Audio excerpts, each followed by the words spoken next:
5-year-old girl gives away her dinner every night. Billionaire restaurant owner collapses when he finds out why. The security cameras at Thompson's, Manhattan's most prestigious restaurant, captured the same scene every night at 10:45 p.m. A small figure in a worn blue coat, no taller than the kitchen counter, would quietly appear at the back entrance.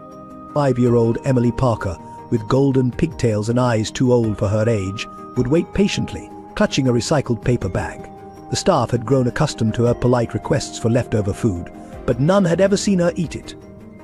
When billionaire owner James Thompson finally noticed her presence on the monitors, her simple question, "May I have what you're throwing away?" would shatter his world forever. Before diving into this touching story, please take a moment to share where you're watching from and subscribe to join our community. Your support means everything to us. James Thompson built his restaurant empire from nothing but bitterness and determination. Born into a lower-middle-class family in Detroit, he spent his childhood watching his father work 3 jobs while barely making ends meet. The constant struggle left a deep mark on young James, who vowed never to experience poverty again. By age 16, he was already working in restaurant kitchens, learning the business from the ground up while harboring an increasing disdain for those who couldn't pull themselves up by their bootstraps. His first restaurant opened in a modest storefront in Brooklyn when he was 28, funded by maxed-out credit cards and a relentless drive to succeed. The venture nearly failed twice in its first year, but James's brutal work ethic and unwavering attention to detail eventually caught the attention of food critics. By year 3, reservations were booked 6 months in advance. Success bred success, and soon James was opening locations across Manhattan, each more opulent than the last. 20 years later, at 48, James Thompson had become a household name in the restaurant industry.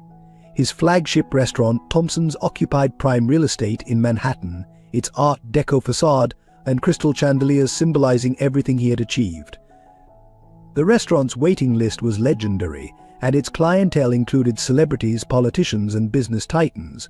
Each night, wealthy patrons would spend thousands on meticulously crafted dishes, while James watched from his private office, satisfaction evident in his steel-gray eyes. But success had hardened him. James had developed a reputation for being ruthlessly efficient, firing staff members for the slightest infractions and publicly berating vendors who failed to meet his exacting standards. His views on poverty had calcified into a rigid ideology: those who worked hard enough would succeed, those who didn't were simply lazy. He frequently gave interviews expressing these views, earning both praise from conservative business publications and criticism from social justice advocates. The recent food waste scandal had only reinforced his defensive posture. When local news outlets reported that Thompson's restaurants were throwing away hundreds of pounds of perfectly good food each week, James responded with characteristic disdain. "We maintain the highest standards," he told reporters. "What others call waste, we call quality control." He dismissed suggestions to donate the excess food, citing liability concerns and logistical complications. In board meetings, James often boasted about his merit-based hiring practices, though his executive team remained suspiciously homogeneous. He prided himself on never giving handouts, requiring even entry-level employees to have prestigious culinary school degrees. His annual charity gala was more about networking than actual charitable giving, though he made sure to document every tax-deductible donation. The empire he had built now included 15 high-end restaurants, a culinary academy, and a line of premium kitchen products. Forbes estimated his net worth at $2.3 billion, a figure that James felt still undervalued his achievements. His penthouse apartment overlooked Central Park, his cars were all limited editions, and his art collection was the envy of museums. He had everything he had ever wanted, yet something intangible seemed to be missing. Perhaps that's why the little girl on the security monitor caught his attention. In all his years of surveillance footage reviews, looking for employee theft or service infractions, he had never focused on the back alley activity after closing time. The child's presence was an anomaly in his perfectly controlled world, a reminder of something he had long ago chosen to forget. But instead of immediately ordering security to remove her, as he would have done in the past, James found himself watching the grainy footage night after night, something stirring in his carefully guarded heart that he couldn't quite identify. What James didn't know yet was that this small disturbance in his meticulously ordered world would soon force him to confront everything he thought he knew about success, worthiness, and the true cost of turning a blind eye to human suffering. His entire empire was about to be shaken by a 5-year-old girl whose simple presence would crack the foundation of his carefully constructed worldview. Emily Parker lived in a world that existed in the shadows of Manhattan's glittering skyscrapers. Her home was a small, worn apartment on the 3rd floor of a building that had seen better days, just 15 blocks from Thompson's restaurant. At 5 years old, she possessed the kind of quiet dignity that comes from growing up too fast, her small shoulders carrying burdens no child should bear. 2 years ago, Emily's life had been different. Her mother, Sarah Parker, had been the rising star chef at Thompson's, known for her innovative fusion cuisine and warm personality. Their apartment had been filled with the aroma of experimental dishes and the sound of Sarah's infectious laughter. Emily would sit on the kitchen counter, watching her mother create culinary masterpieces while sharing stories about the magic of cooking. "Food isn't just sustenance," sweetheart Sarah would say, "it's how we show love to the world." Those memories now existed only in Emily's treasured notebook, where she carefully preserved her mother's recipes and the little notes Sarah used to leave in her lunchbox. The accident that took Sarah's life had happened on a rainy Tuesday evening, when her car mysteriously lost control on her way home from work. The official report cited brake failure, but Emily had overheard adult conversations that hinted at something more sinister. Now, Emily's days revolved around caring for her grandmother, Grace, whose health had deteriorated rapidly after Sarah's death. Grace's rheumatoid arthritis had progressed aggressively, making even simple tasks like holding a spoon painful. The medical bills had depleted their savings, forcing them to sell most of their possessions. Yet Grace never complained, using what little strength she had to help Emily with her homework and maintain their dignity. Emily had adapted to their new reality with remarkable resilience. She woke up early each morning to help Grace with her medication, then walked herself to school, carrying a backpack often filled with outdated textbooks. Her teachers noticed how she saved half of her free lunch, carefully wrapping it in napkins to take home. They offered help, but Emily would politely decline, having inherited her grandmother's fierce pride. After school, Emily would spend hours at the public library, doing homework and reading about cooking, trying to keep her mother's passion alive. The librarians had grown fond of the serious little girl who would pore over culinary magazines, meticulously copying recipes into her worn notebook. They pretended not to notice when she fell asleep among the books, exhausted from her adult responsibilities. The nightly visits to Thompson's restaurant had begun 3 months ago, when Emily discovered that the establishment threw away perfectly good food. She remembered how her mother used to cook extra meals for the homeless shelter on weekends, teaching Emily that everyone deserved to eat with dignity. The first time she asked for leftover food, her heart had pounded so hard she thought it would burst, but her mother's voice in her head gave her courage. Most of the staff initially ignored her, some even shooed her away, but Emily persisted with unwavering politeness. "May I please have what you're throwing away?" she would ask each night, standing straight and tall despite her threadbare coat. She never begged, never cried, maintaining the grace her mother had taught her. Only Robert Wilson, the elderly line cook, showed her kindness, sometimes secretly packaging fresh food instead of leftovers. What no one at Thompson's knew was that Emily had created a small network of her own. The food she collected wasn't for herself, it went to Mr. Johnson, the veteran who lived in his car behind the library, to Ms. Rodriguez and her 3 children, who had fled an abusive home, to the elderly couple who had lost their pension to a scam. She distributed the food with the same care her mother had shown in plating 5-star meals, ensuring everyone felt respected. Each night, After her food delivery route, Emily would return to their apartment, climbing the creaky stairs to find Grace waiting up despite her pain. They would share a simple dinner, often just rice and whatever vegetables were on sale, but Grace made sure Emily ate first. As they ate, they would look at Sarah's photo on the wall, sharing memories and dreams, their love for each other a shield against the hardships they faced. Emily never complained about their situation, but sometimes, late at night, she would clutch her mother's old chef's apron and allow herself to cry quietly, missing the warmth of Sarah's hugs and the security of their former life. Yet by morning, her determined smile would return, ready to face another day with the quiet strength that was becoming her hallmark. Robert Wilson stood at his station in Thompson's kitchen, his 65 years etched in the lines around his eyes, but his hands still steady as he chopped vegetables with precision.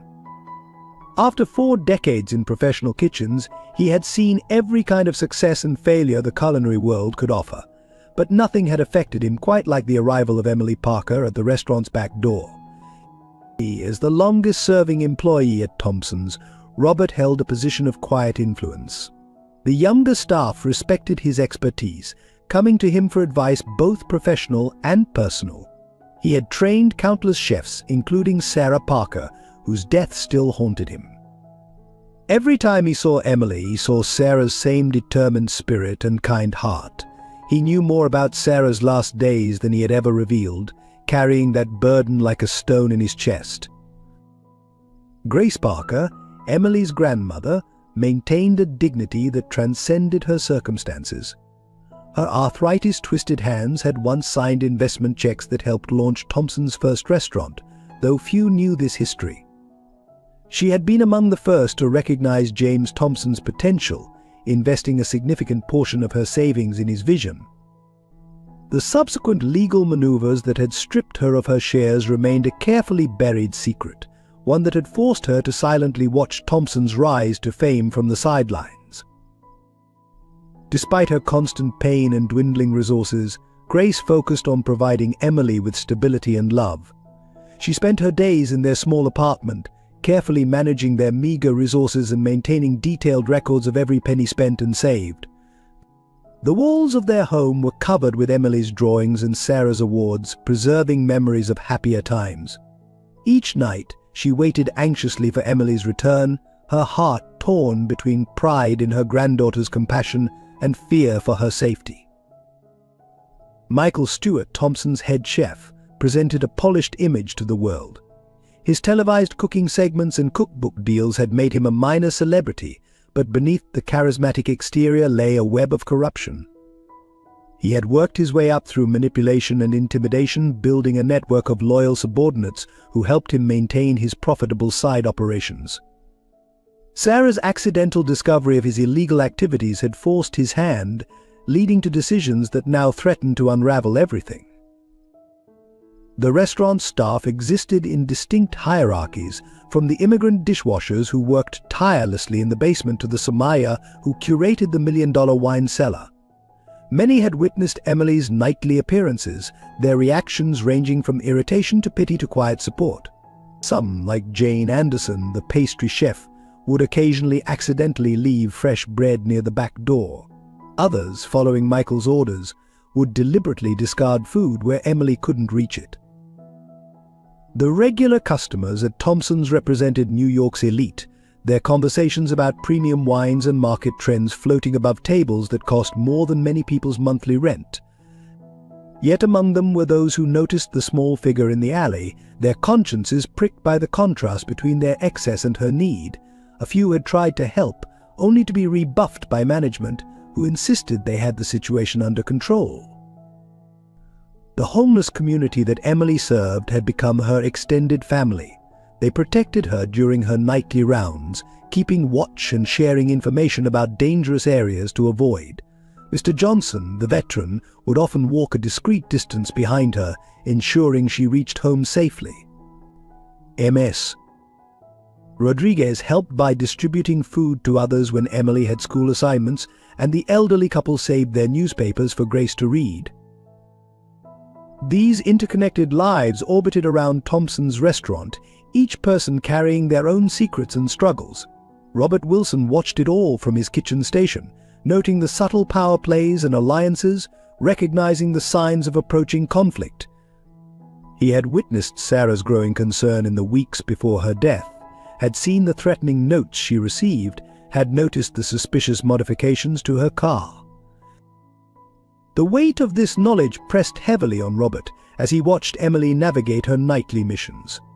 He knew the same forces that had silenced Sarah were still in place, growing more nervous as Emily's presence drew unwanted attention to the restaurant's back alley activities. Yet he also recognized that the time for silence was ending, that the truth could not remain buried forever, especially now that James Thompson had begun to take notice of the small girl in the security footage. Each character's story was a thread in a complex tapestry of power, corruption, and redemption, all centered around a 5-year-old girl whose simple acts of kindness were about to expose long-buried secrets and force long-overdue reckonings. The discovery began with a routine security audit. James Thompson sat in his office late one evening, reviewing footage as part of his monthly protocol. The high-definition screens cast a blue glow across his mahogany desk as he fast-forwarded through hours of kitchen activity. His attention was caught by a recurring pattern every night at precisely 10:45 p.m. The back door would open, and a small figure would appear. Initially, James dismissed it as a busboy taking out trash, but something about the regularity made him pause. He rewound the footage, slowed it down, and leaned forward. The figure was far too small to be an employee. A child, barely visible above the metal garbage bins, would stand patiently by the door, clutching what appeared to be a recycled paper bag. Her posture was striking straight-backed, dignified, despite her worn clothing. The kitchen staff's reactions varied dramatically across the footage. Some ignored her completely, others made shooing motions, while a few, particularly Robert Wilson, seemed to deliberately place food containers within her reach. James watched weeks of footage, his expression darkening as he realized this had been happening under his nose for months. He immediately called his head of security, demanding explanations. The guard's uncomfortable shuffle and vague responses suggested everyone knew about the girl, except him. "She's never caused any trouble," Mr. Thompson, the guard, offered weakly. "Just takes what we're throwing out anyway," James dismissed him with a wave, but couldn't dismiss the nagging feeling that he was missing something significant. The next evening, James broke his usual routine of leaving at 8 and stayed late, positioning himself near a window overlooking the back alley. At precisely 10:45 p.m., Emily appeared. From his vantage point, he could observe her unnoticed. Her methodical approach to collecting discarded food struck him as unusually professional for a child. She had clearly developed a system. What caught his attention most was her interaction with his staff. Despite repeated rejections, she maintained impeccable manners. "Thank you for checking," she would say when told there was nothing available. "But I'll try again tomorrow." Her resilience was both admirable and disturbing. James found himself wondering about her parents, her home life, the circumstances that would drive a child to such measures.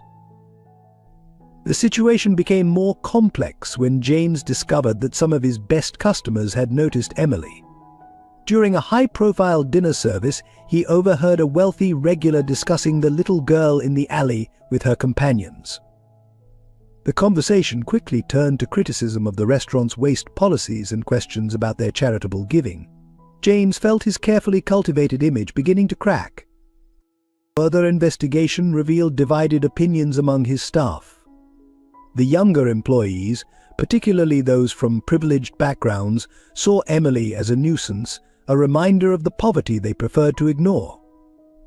But the veteran staff members, especially those who had worked with Sarah Parker, treated Emily with a deference that seemed out of proportion for a child collecting scraps. Robert Wilson's behavior particularly intrigued James. The elderly chef, known for his strict adherence to kitchen protocol, appeared to be deliberately setting aside untouched food portions. Through the security footage, James watched Robert carefully packaging fresh bread, unserved side dishes, and even occasionally a whole dessert. This clear violation of policy from his most rule-abiding employee suggested deeper currents at work. Late one night, reviewing more footage, James noticed something that made him pause. Emily had slipped on the wet pavement, sending her collected food scattering across the alley. Instead of gathering what she could and running, she methodically cleaned every spilled morsel, even wiping the ground with her sleeve. This wasn't the behavior of someone taking advantage, this was someone who understood the value of what they were handling. The discovery of Emily's nightly routine had created an unexpected crack in James's carefully constructed worldview. Here was poverty he couldn't ignore, dignity he couldn't dismiss, and complexity he couldn't reduce to simple laziness or lack of effort. The situation demanded action, but for the first time in years, James Thompson wasn't sure what that action should be. As he sat in his darkened office, watching the small figure make her way down the alley one more time, James felt an unfamiliar sensation: doubt. His empire was built on the belief that success came to those who earned it, that poverty was a choice, that the world was simple and fair. But there was nothing simple or fair about a 5-year-old organizing her life around collecting discarded food, and that realization would prove to be just the beginning of his unraveling certainties. The truth about Emily's mission began to emerge on a particularly cold Tuesday evening. James had finally decided to follow her, not out of malice but driven by an inexplicable need to understand. Keeping a discreet distance, he watched as she navigated the back alleys of Manhattan with surprising confidence, her small figure moving purposefully through the gathering darkness. What he witnessed shattered his preconceptions. Emily's first stop was behind the public library, where an elderly veteran lived in his car. She approached him with the same politeness she showed at the restaurant, carefully dividing the food into portions. "Mr. Johnson, I found some of that soup you liked," she said, her voice carrying clearly in the quiet alley. The man's response, a gentle pat on her head and a gruff "you're just like your mother," caught James's attention. The next stop was a rundown apartment building. Here, Emily met a young mother with 3 children, all clearly living in poverty, but maintaining a sense of dignity. The woman, who James later learned was Ms. Rodriguez, tried to refuse the food at first, but Emily's insistence was touching. "Mom always said sharing food is sharing love," she explained, arranging the containers on their worn table with the precision of a seasoned chef. As James continued to observe, he saw Emily make several more stops. Each recipient had a story. Each interaction was filled with a humanity that made his throat tight. An elderly couple who had lost everything to medical bills. A former teacher now homeless due to mental illness. A young family living in their car. Emily treated each person with the same respect she would show to his highest-paying customers. The connection to Sarah Parker's charitable work became clear as James pieced together conversations he overheard. Sarah had run an unofficial food distribution network during her time as head chef, using her position to help those in need. Many of Emily's current recipients spoke of Sarah with reverence, describing how she would cook special meals for them on holidays and help their children with homework. Robert Wilson's role in the operation also became apparent. The elderly chef had been Sarah's mentor and had helped her establish the charitable network. Now he was quietly continuing her legacy through Emily, ensuring that quality food made its way to those who needed it most. His careful packaging and strategic placement of containers wasn't just kindness, it was a deliberate continuation of Sarah's mission. The scope of the operation was far larger than James had imagined. Emily had essentially created a small-scale food distribution network, matching different types of food to specific needs. She knew which families had children with allergies, who needed soft foods due to dental issues, who could handle reheating meals and who needed ready-to-eat items. Her organizational skills would have impressed his best managers. But it was the impact of her work that truly stunned James. He watched as elderly recipients regained their dignity through these shared meals, as children went to bed with full stomachs, as families gathered around tables with food that would otherwise have been wasted. The contrast between the thousands of dollars his customers spent on single meals and the joy these rescued leftovers brought was stark and uncomfortable. The revelation of Emily's true purpose forced James to confront uncomfortable truths about his own policies. His strict rules about disposing of unused food, which he had always justified as quality control, suddenly seemed wasteful and cruel. But the carefully maintained distance between his prestigious restaurant and the struggling communities around it felt artificial and wrong. More disturbing was the realization that Sarah Parker's charitable work might have been connected to her death. James began noticing patterns in the conversations around him: nervous glances when her name was mentioned, sudden silences when certain topics came up. The network she had built, which Emily now maintained, seemed to have threatened something or someone. As James walked back to his restaurant that night, his worldview had shifted fundamentally. The waste he had so casually dismissed was sustaining an entire community. The child he had initially seen as a nuisance was carrying out a mission of mercy with more grace and dignity than many of his wealthy patrons, and somewhere in this story lay the seeds of a tragedy he was only beginning to understand. But the surface had barely been scratched. Behind Emily's nightly food deliveries lay deeper secrets, darker truths, and a conspiracy that would soon threaten not just James's restaurant empire, but the lives of everyone involved in this hidden network of compassion and survival. The first signs of conflict emerged when James's discovery became known within the restaurant.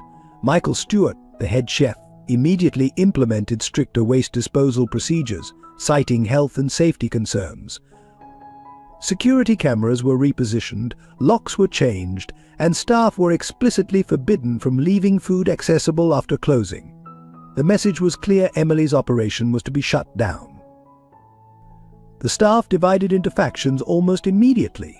The younger line cooks and servers, eager to curry favor with management, began ostentatiously destroying leftover food, making sure Emily could see them pouring bleach over discarded meals.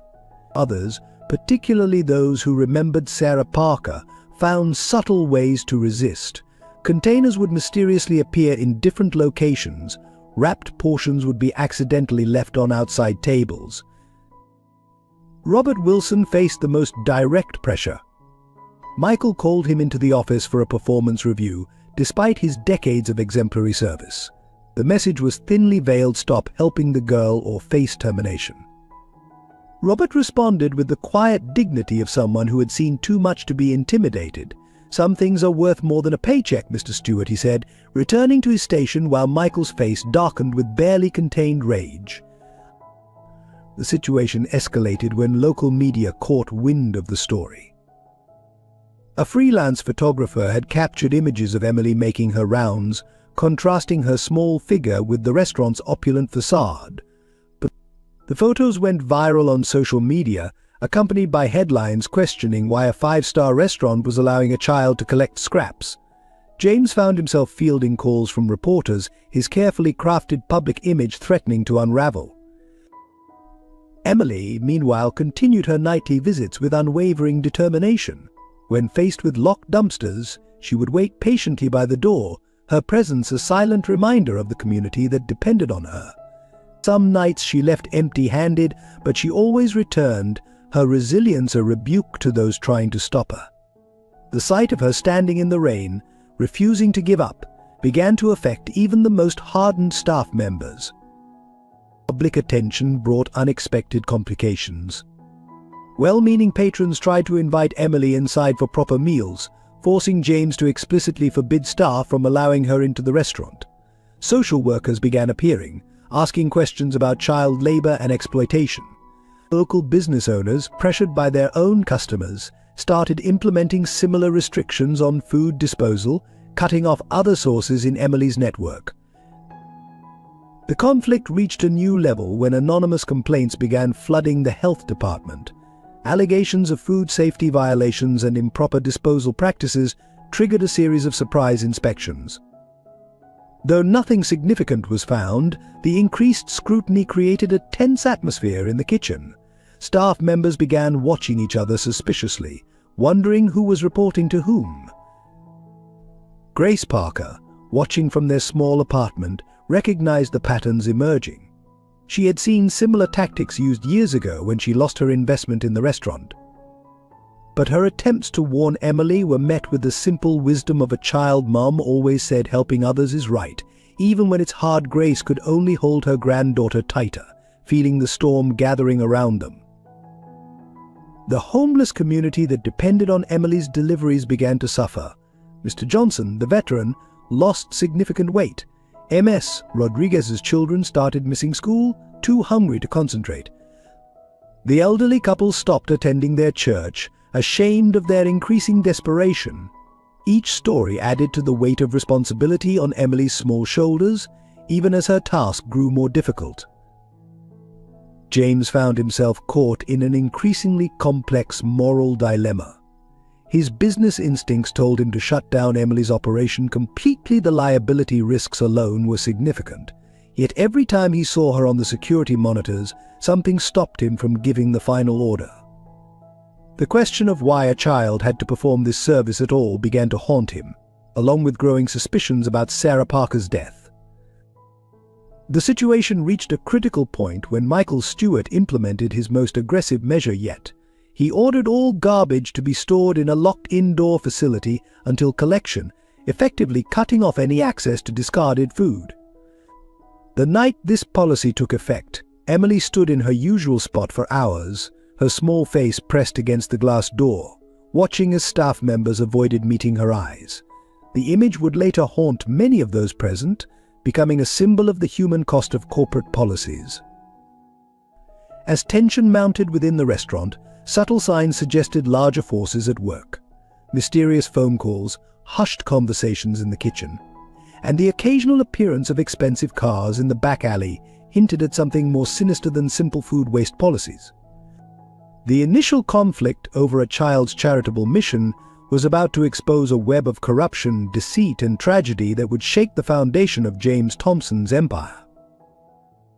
As this touching story of compassion and redemption unfolds, your like means more than just a click. It helps share Emily's powerful message with others who need to hear it.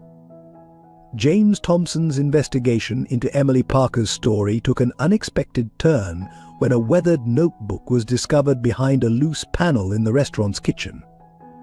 Robert Wilson had noticed Emily staring at that spot repeatedly, and during a quiet moment he investigated and found Sarah Parker's personal journal, carefully wrapped in plastic and hidden away. The notebook's contents were explosive. Detailed records of inventory discrepancies, suspicious deliveries at odd hours, and conversations overheard in the kitchen painted a disturbing picture. Sarah's neat handwriting documented a pattern of irregularities that went far beyond simple food waste. There were coded references to large cash transactions, unauthorized use of delivery vehicles, and meetings with unnamed suppliers that occurred long after normal business hours. More disturbing was Sarah's personal notes about being followed. Third time this week, Black's UV tinted Windows 1 entry read, MS, watching my station more closely. Claims it's about quality control, but something feels wrong. The entries became increasingly anxious in the weeks leading up to her death. The final entry, dated just 2 days before her accident, was particularly chilling. Found proof. Need to tell JT. Everything makes sense now. Meeting tomorrow. James brought in a private investigator, careful to keep the investigation quiet. The PI's preliminary findings about Sarah's accident raised red flags. The brake lines in her car showed signs of tampering, but the police investigation had been surprisingly cursory.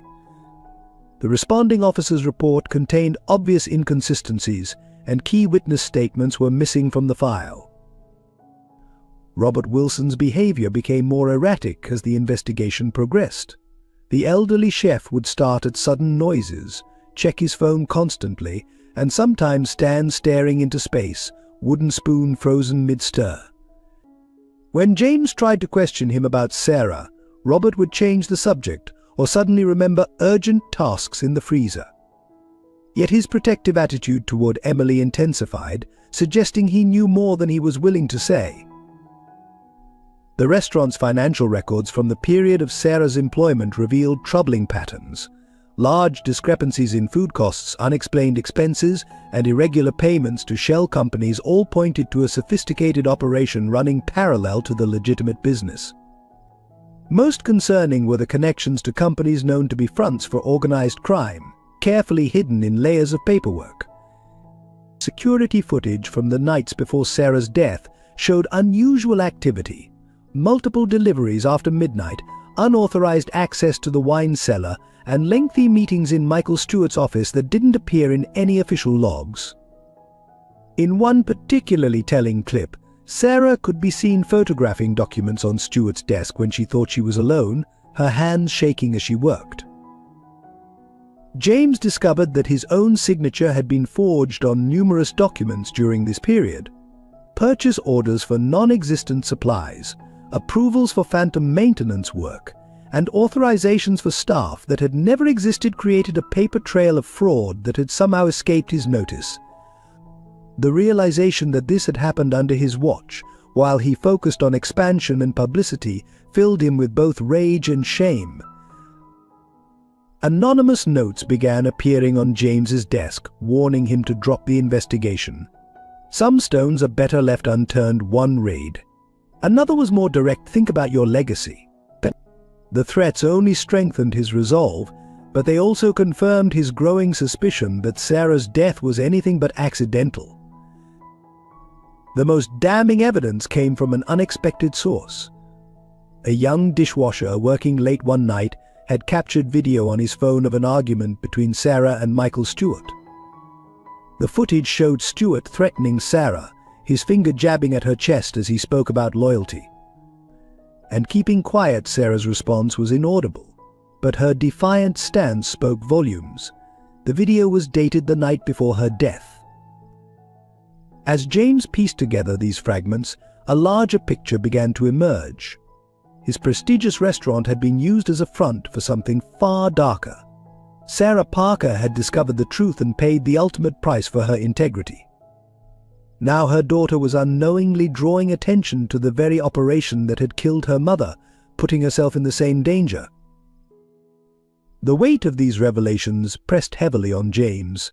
Every night, watching Emily make her rounds on the security monitors, he wondered how many others had been silenced, how many lives had been destroyed while he chased Michelin stars and magazine covers. The investigation had started with a child collecting leftover food, but it was leading him into the heart of a conspiracy that threatened to destroy everything he had built, and perhaps that was exactly what needed to happen. The breakthrough in understanding Grace Parker's connection to Thompson's came through a chance encounter with an old photograph. While reviewing historical documents for the investigation, James discovered a faded picture from his restaurant's opening night. There, standing beside him with a proud smile, was a younger Grace Parker, her hand resting on an oversized check that had funded the venture. The discovery sent James diving into the restaurant's incorporation papers. Hidden beneath layers of legal jargon and amended documents lay the truth: Grace Parker had been more than just an investor. She had been the primary financial backbone of his initial success. Her investment, representing her life savings and a second mortgage on her home, had provided the crucial capital that transformed his dream from a small Brooklyn eatery into the beginning of an empire. What followed was a carefully orchestrated series of legal maneuvers that had gradually diluted Grace's ownership. Complex contractual clauses, triggered during moments of expansion, had systematically reduced her stake. Each time the paperwork had been presented during crises or urgent opportunities, requiring immediate signatures with promises of future compensation that never materialized. The timing of these events aligned suspiciously with Sarah Parker's hiring as head chef. James had always assumed Sarah's stellar credentials had earned her the position, but now he saw a different pattern. She had been brought in during a period of rapid expansion, her presence perhaps intended to placate Grace as her ownership was being systematically dismantled. Robert Wilson, when carefully questioned, revealed more of the story. Grace had been battling early symptoms of rheumatoid arthritis. Even then, her condition used as leverage to pressure her into signing away her rights. They told her she was a liability, Robert explained, his voice heavy with old anger. said no one would invest in a restaurant partially owned by someone who couldn't even hold a spoon steadily. Bank records from that period showed a pattern of suspicious transfers. Large sums would move through a series of accounts before disappearing into offshore holdings. Grace's signature appeared on documents she couldn't possibly have signed, as hospital records showed her undergoing treatment on those dates. The fraud was elaborate and professional, suggesting involvement from someone with significant financial expertise. Sarah's personal notes, discovered in her old locker, revealed she had been investigating these transactions. Her culinary training had included business courses, and she had noticed discrepancies in the restaurant's books. Pages of careful calculations and highlighted bank statements showed her methodically building a case, unaware that her investigation would ultimately cost her life. The most heartbreaking discovery was a letter Grace had written to James but never sent. Found among Sarah's belongings, it detailed her pride in helping launch the restaurant, her hurt at being pushed out, and her hope that the truth would eventually come to light. "I never wanted wealth," she wrote, "just to be part of something that brought joy to people through food, as my family has done for generations." James's own memories of that period began to shift. Meetings he'd dismissed as routine now took on sinister undertones. Legal advisors he'd trusted appeared more predatory in retrospect. Even his rapid rise to success, which he'd attributed solely to his hard work, was revealed to have been built partly on the systematic destruction of Grace Parker's dreams. The full scope of the betrayal became clear when James discovered records of Grace's attempts to seek legal help. Each time she had been blocked by lawyers who, unknown to her, were already on Michael Stewart's payroll. Her increasing isolation and financial distress had been carefully engineered, forcing her to sell her remaining shares at a fraction of their value to cover mounting medical bills. These revelations cast Emily's current situation in an even more tragic light. The child collecting scraps from the back door of Thompson's was the granddaughter of the woman who had made the restaurant possible in the first place.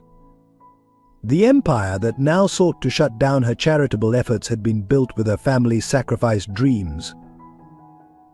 The final piece fell into place when James uncovered documents showing that the same shell companies involved in the current suspicious activities had been used to purchase Grace's shares years ago. The corruption that had claimed Sarah's life had its roots in the original betrayal of Grace Parker, a web of deceit that had spanned years and destroyed multiple lives. As James sat in his office, surrounded by the evidence of years of systematic fraud and betrayal, he realized that Emily's appearance at his back door wasn't just a random occurrence, it was the past coming back to demand justice. The child's quiet dignity, her determination to help others despite her own circumstances, stood as a powerful rebuke to the greed and manipulation that had built his success. The situation reached a critical point when Grace Parker collapsed one evening while waiting for Emily's return. The neighbors found her unconscious, her medication untouched, because she couldn't afford the refills. At the hospital, doctors delivered grim news: without immediate treatment, her condition would continue to deteriorate rapidly. The cost of the recommended treatment plan was astronomical, far beyond what their meager savings could cover. Emily's school performance began showing the strain of her double life. Her teacher noticed she was falling asleep in class, homework assignments were incomplete, and her once perfect attendance record was marred by unexplained absences. Despite her best efforts to maintain her mother's high academic standards, the weight of her responsibilities was becoming too heavy for her small shoulders. The media attention surrounding Thompson's restaurant took an unexpected turn when a prominent food critic published a scathing article. Without naming Emily directly, the piece detailed the contrast between the restaurant's luxurious excess and its treatment of a young charity worker, who distributed its waste to the needy. Social media exploded with speculation and criticism, drawing unwanted attention to both the restaurant and Emily's activities. Local authorities began taking a closer interest in the situation.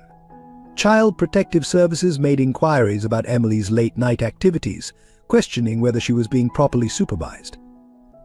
The threat of separation loomed over the small family, adding another layer of stress to Grace's already fragile health. The social worker's reports, while sympathetic, noted concerns about a 5-year-old's involvement in food distribution after dark. The homeless community that depended on Emily's deliveries faced increasing pressure from city officials. New ordinances restricted where people could gather, and increased police patrols made it harder for Emily to reach her regular recipients. Mr. Johnson was forced to move his car multiple times, while Ms. Rodriguez and her children faced eviction from their temporary housing. Inside Thompson's, tensions reached a breaking point. Robert Wilson received an anonymous note in his locker containing photos of his grandchildren at their school, along with a clear message to stay quiet. Other staff members who had helped Emily reported similar intimidation tactics. The kitchen atmosphere became poisonous, filled with suspicion and fear. James Thompson's own position became increasingly precarious. His board of directors, concerned about the negative publicity, demanded immediate action to resolve the situation. Major investors threatened to pull out if the controversy continued, while celebrity clients began canceling their reservations. The empire he had built was showing cracks at its foundation. Grace's medical situation deteriorated further, forcing Emily to miss several nights of her food distribution rounds. The impact on their beneficiaries was immediate and heartbreaking. Reports reached Emily of children going to bed hungry, elderly recipients skipping meals to make food last longer, and families returning to overcrowded shelters. Each story added to her determination to continue, despite the mounting obstacles. The investigation into Sarah's death attracted dangerous attention. James's private investigator reported being followed, his office was broken into, and key evidence disappeared from his files.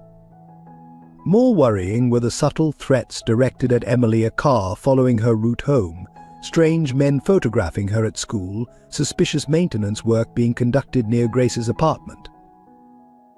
Michael Stewart's behavior became increasingly erratic as the pressure mounted. Kitchen staff reported hearing heated phone conversations in multiple languages, late-night meetings with suspicious characters, and the shredding of documents after hours. His trademark perfectionism gave way to outbursts of temper, particularly when Emily's name was mentioned. The financial stakes became clear when James's forensic accountants uncovered the true scope of the illegal operations. Millions of dollars had been laundered through the restaurant's accounts, connected to international criminal enterprises. The same organizations appeared linked to both Sarah's death and the original theft of Grace's investment. Grace's health crisis forced Emily to make impossible choices. Each hour spent delivering food was an hour away from her grandmother's bedside. Each meal given to others was money not saved for Grace's medication. Yet she persisted, understanding somehow that her mother's mission was connected to forces larger than their immediate needs. As winter approached, bringing bitter cold to the city streets, the situation became desperate on all fronts. Grace required hospitalization but couldn't afford it. Emily's school threatened to contact authorities about her situation. The homeless community faced the deadly combination of hunger and freezing temperatures. And circling it all, the powerful forces that had killed Sarah Parker prepared to protect their interests once again. The stage was set for a confrontation that would either expose years of corruption and bring justice to the Parker family, or silence their story forever. For James Thompson, the choice between preserving his empire and protecting a 5-year-old girl would define not just his legacy, but his humanity. The unraveling of the conspiracy began with a series of encrypted emails found in Michael Stewart's private computer after a suspicious system crash.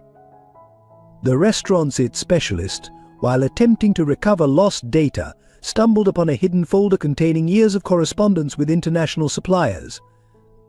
What initially appeared to be routine communication about specialty ingredients revealed a complex network of money laundering and smuggling operations. James, working late into the night with his private investigators, began mapping the connections. The legitimate restaurant supply chain had been used as cover for moving illegal goods and laundering money. Premium wine shipments concealed more than expensive vintages, and certain specialty ingredients never made it to the kitchen. Sarah Parker had discovered this operation, meticulously documenting discrepancies in inventory and suspicious patterns in deliveries. The corruption extended deep into local law enforcement. Officers who had investigated Sarah's accident were found to have received substantial deposits in offshore accounts. The detective who ruled her death accidental had retired immediately afterward, relocating to a luxury villa in Spain. Traffic camera footage from the night of the accident had been accidentally erased, and key witnesses had suddenly left the country. Robert Wilson finally broke his silence, providing crucial testimony. He revealed how Sarah had confided in him about her discoveries, showing him evidence of the smuggling operation. The night before her death, she had entrusted him with copies of key documents, making him promise to protect Emily if anything happened to her.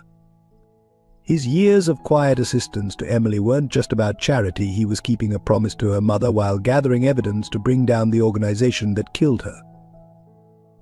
The scale of the operation was staggering. Thompson's prestigious reputation and multiple international locations had provided perfect cover for moving illegal goods across borders. Special wine cellars, private dining rooms, and exclusive tasting events had all been used to facilitate criminal transactions. The restaurant's legitimate success had made it easier to hide the millions in illegal profits flowing through its accounts. But Michael Stewart's role emerged as far more sinister than anyone had suspected. Before joining Thompson's, he had worked at restaurants across Europe and Asia, each establishment later linked to organized crime. His culinary expertise and media presence had been carefully crafted to deflect attention from his real role as a coordinator for international criminal enterprises. The connection to Grace Parker's lost investment became clear. Her initial stake in the restaurant had been targeted specifically because the criminals needed a legitimate front for their operations. The legal maneuvers that had stripped her of her shares were orchestrated to ensure complete control over the business. Sarah's hiring had been no coincidence. It was meant to keep Grace quiet through family loyalty. James discovered his own unwitting complicity in the scheme. His focus on expansion and publicity had made him the perfect figurehead. His reputation for demanding perfection and controlling every detail had paradoxically made it easier for others to hide their activities, as no one questioned intensive security measures or unusual operating procedures at a Thompson restaurant. The investigation revealed a pattern of systematic intimidation.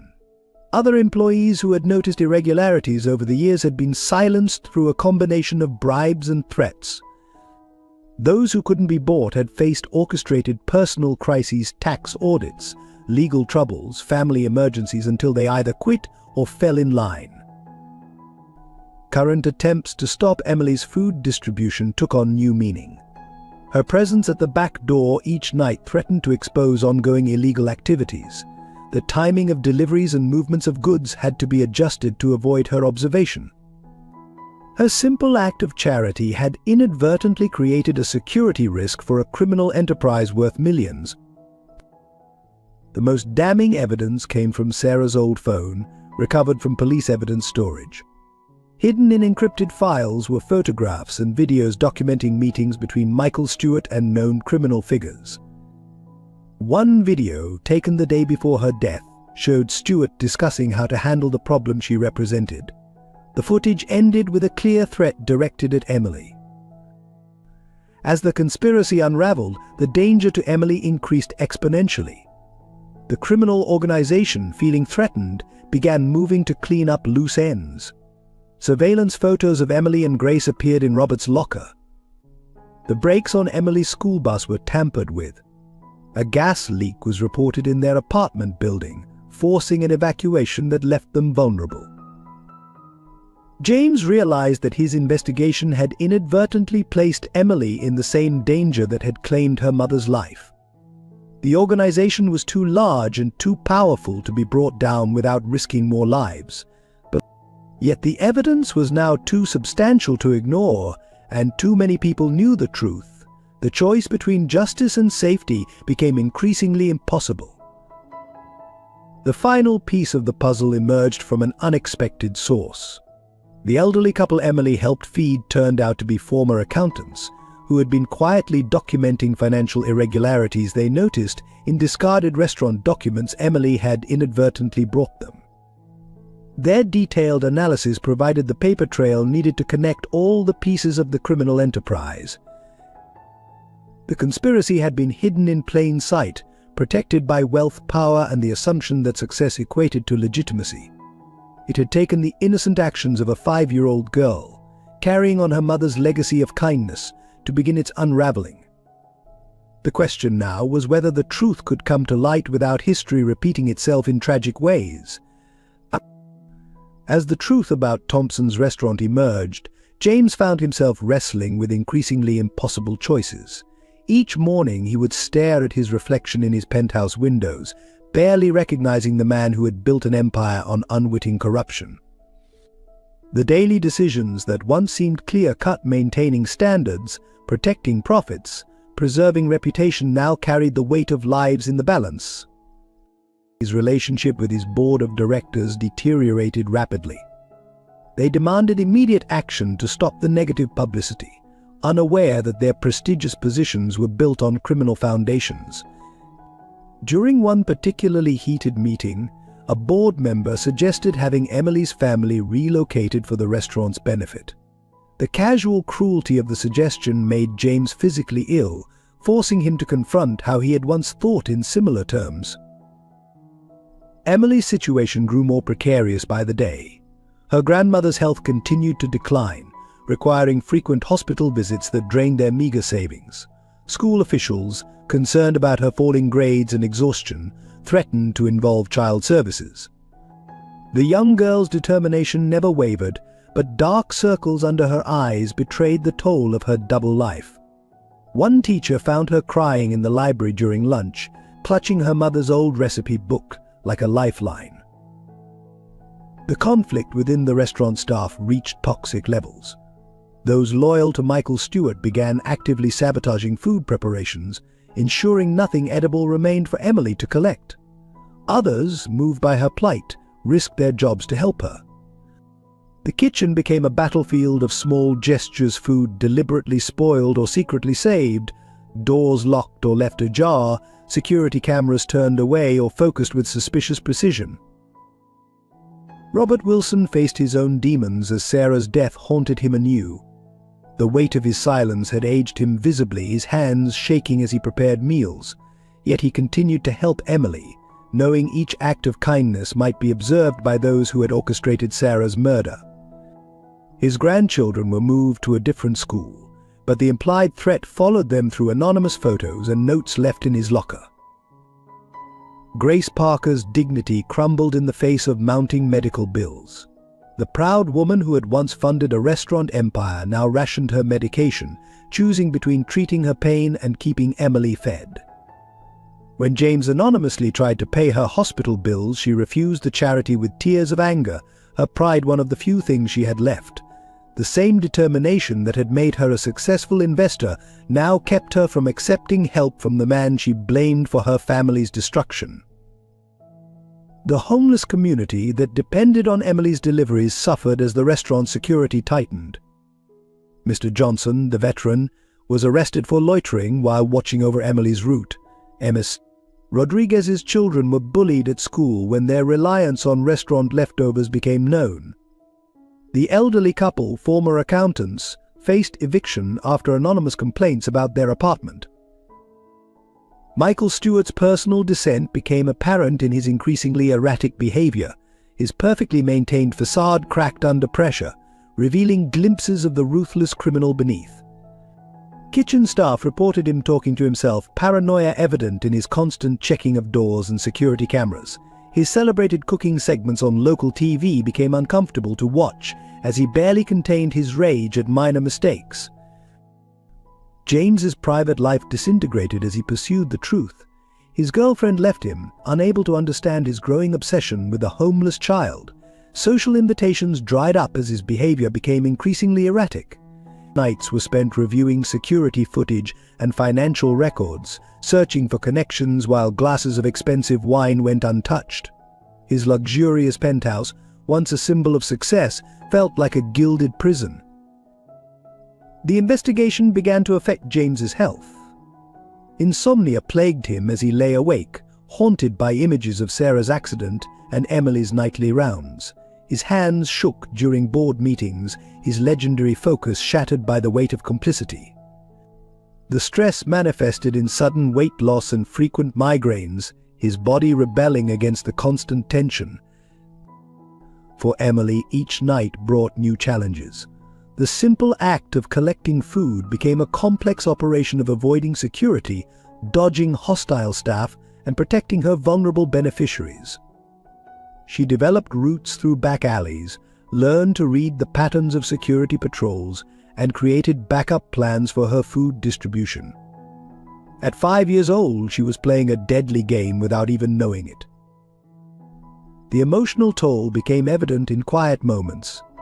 Emily was caught singing lullabies to herself while waiting by the restaurant's back door, songs her mother used to sing. Grace would wake from pain-filled nights to find Emily had arranged her pills and water with post-it note reminders, her childish handwriting forming careful instructions. The juxtaposition of childhood innocence and adult responsibility created an almost unbearable poignancy. These personal struggles played out against the backdrop of growing danger. Every act of kindness carried risk. Every decision could trigger catastrophic consequences.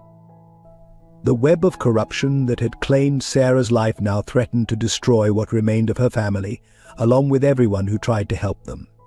The question was no longer just about justice, but about survival and whether doing the right thing was worth the ultimate price. Copyright. The scandal broke on a quiet Sunday morning when the New York Times published a front-page expose titled "The Dark Kitchen Crime and Corruption at New York's Most Prestigious Restaurant." The article, carefully researched and legally vetted, detailed the suspicious death of Sarah Parker, the systematic exploitation of Grace Parker's investment, and the ongoing criminal activities hidden behind Thompson's elegant facade. Most devastatingly, it featured a photograph of Emily in her worn coat, waiting by the restaurant's back door. Social media exploded within hours. The image of Emily went viral, shared millions of times with hashtags like Justice Formally and Thompson's Crime. Celebrity chefs who had once praised Michael Stewart publicly denounced him. Former employees came forward with their own stories of witnessing suspicious activities, creating a cascade of revelations that overwhelmed Thompson's PR team. Local news stations set up permanent cameras outside the restaurant, broadcasting live as protesters gathered with signs demanding justice for the Parkers. The contrast between wealthy diners trying to enter the restaurant and angry demonstrators created powerful imagery that played on repeat across national networks. Several prominent politicians called for investigations, sensing an opportunity in the public outrage. Restaurant critics and food bloggers began re-examining their past reviews, finding sinister undertones in what they had once praised as innovation. Stewart's famous secret ingredients and exclusive suppliers took on new meaning as evidence of smuggling emerged. His cooking shows were pulled from networks, and his cookbooks were removed from store shelves. The restaurant's high-profile clientele rapidly distanced themselves. Celebrities posted apologies for their past patronage, politicians returned campaign contributions, and society figures cancelled long-standing reservations. The waiting list that had been years long evaporated overnight. The empty dining room became a symbol of how quickly success could crumble when built on corruption. Health department officials, under public pressure, launched a comprehensive investigation. They discovered irregularities in inspection records, evidence of bribery, and suspicious patterns in food sourcing. Each revelation added fuel to the media firestorm, with public health concerns amplifying the criminal allegations. Financial journalists began digging into Thompson's corporate structure, uncovering a complex web of shell companies and suspicious transactions. Stock prices for associated businesses plummeted as investors fled from any connection to the scandal. Banks froze credit lines, suppliers demanded cash payments, and partners sought to terminate contracts. The human element of the story captivated the public. Emily's nightly food deliveries were reimagined as acts of resistance against corporate greed. Her beneficiaries came forward to share stories of her kindness, creating a narrative that resonated deeply with a public tired of institutional corruption. Grace's loss of her investment became a symbol of how the wealthy exploit the vulnerable. Robert Wilson's role as a secret ally to both Sarah and Emily made him an unexpected hero in the media narrative. His decades of quiet resistance, helping to document the corruption while protecting Emily, captured the public imagination. Interview requests flooded in, though he declined them all, preferring to continue his work in the kitchen. The scandal forced uncomfortable conversations about wealth inequality in the restaurant industry. Other high-end establishments faced scrutiny over their food waste policies and treatment of vulnerable communities. Several restaurants quickly announced new charitable initiatives, though these were largely dismissed as reactive PR moves. Law enforcement agencies found themselves under intense pressure to explain their handling of Sarah Parker's death. Internal Affairs launched investigations into officers who had participated in the original accident investigation. Several resignations followed, accompanied by promises of reform and accountability. The city's homeless population became unexpected participants in the story. Those who had received food from Emily provided compelling interviews about the contrast between restaurant excess and their daily struggles. Their testimonies highlighted the broader social issues underlying the scandal, transforming it from a simple crime story into a dialogue about societal values. Professional organizations within the culinary world scrambled to distance themselves from Thompson's. Michelin stars were suspended, awards were rescinded, and Stewart's membership in prestigious culinary societies was revoked. The industry's rapid rejection of its former stars revealed the fragility of reputation in the face of scandal. Public health advocates used the scandal to push for reforms in food waste policies. The image of Emily distributing discarded food while people dined on $1,000 meals inside became a powerful symbol of broken systems. Several city council members proposed legislation requiring restaurants to donate unused food to charitable organizations. The scandal's impact rippled through New York's social circles. Those who had once prided themselves on their Thompson's reservations now claimed they had always suspected something was wrong. Charity galas and social events associated with the restaurant were hastily cancelled or rebranded. The social cost of being connected to Thompson's became too high for even the most influential to bear. As the scandal grew, it exposed deeper issues of systemic corruption and social inequality. What had begun as a story about one restaurant's criminal activities evolved into a broader examination of how wealth and power can shield wrongdoing. The public's emotional investment in Emily's story drove a larger conversation about justice, privilege, and the true cost of luxury built on exploitation. The final confrontation began on a stormy Thursday evening when James Thompson received an urgent text from Robert Wilson: "They're moving tonight. Emily in danger. Back entrance." The message confirmed his worst fears. The criminal organization was preparing to silence all loose ends before fleeing the country. Racing through rain-slicked streets in his Mercedes, James arrived at the restaurant to find Michael Stewart and two unknown men cornering Emily near the dumpsters. The child stood her ground, clutching her mother's notebook to her chest, showing remarkable courage despite being clearly terrified. Stewart's face was contorted with desperation, all pretense of the polished celebrity chef stripped away. "Give me the notebook, you little brat," Stewart snarled, his voice barely audible over the thunderstorm. James watched in horror as one of the men reached for Emily, but before he could intervene, Robert Wilson emerged from the shadows, wielding a heavy cast iron pan.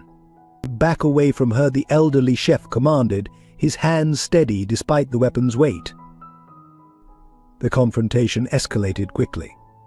Stewart revealed a concealed weapon, forcing Wilson to drop his makeshift defense. Emily, showing wisdom beyond her years, used the distraction to slip behind a dumpster, but remained trapped in the alley. The rain intensified, adding a dramatic backdrop to the standoff that would determine multiple fates. James stepped forward, making his presence known. "It's over, Michael. The FBI has everything: the shipping records, the offshore accounts, the evidence about Sarah's murder." His voice carried an authority he didn't entirely feel, but years of commanding kitchens had taught him how to project confidence. Stewart's response was chilling. "You think you understand what's happening here, James? You're just as guilty as anyone. Your signature's on every document. Your reputation gave us cover. You're going down with us." The truth in these words hit James like a physical blow, but he stood his ground. More players emerged from the shadows. Two of Stewart's loyal line cooks appeared carrying makeshift weapons, but they were matched by other kitchen staff, those who had secretly helped Emily over the months. The alley became a tableau of divided loyalties, with Emily's small figure at the center of the storm. The confrontation took an unexpected turn when Grace Parker appeared at the alley's entrance, supported by Mr. Johnson, the homeless veteran. Despite her illness, she stood straight, her dignity intact. "You killed my daughter," she declared, her voice cutting through the rain. "You won't touch my granddaughter." Stewart's composure cracked further. "Your daughter was stupid enough to think she could play hero. She should have minded her own business, just like you should have been happy with your little investment returns." His words revealed the depth of contempt that had driven their criminal enterprise. But James found himself positioned between Emily and her pursuers, physically embodying the choice he had been struggling with for weeks. His empire was crumbling, his reputation in tatters, but in this moment, protecting a 5-year-old girl seemed the only thing that mattered. The tension reached its peak when police sirens became audible in the distance. Stewart's accomplices began to waver, their loyalty evaporating in the face of imminent arrest.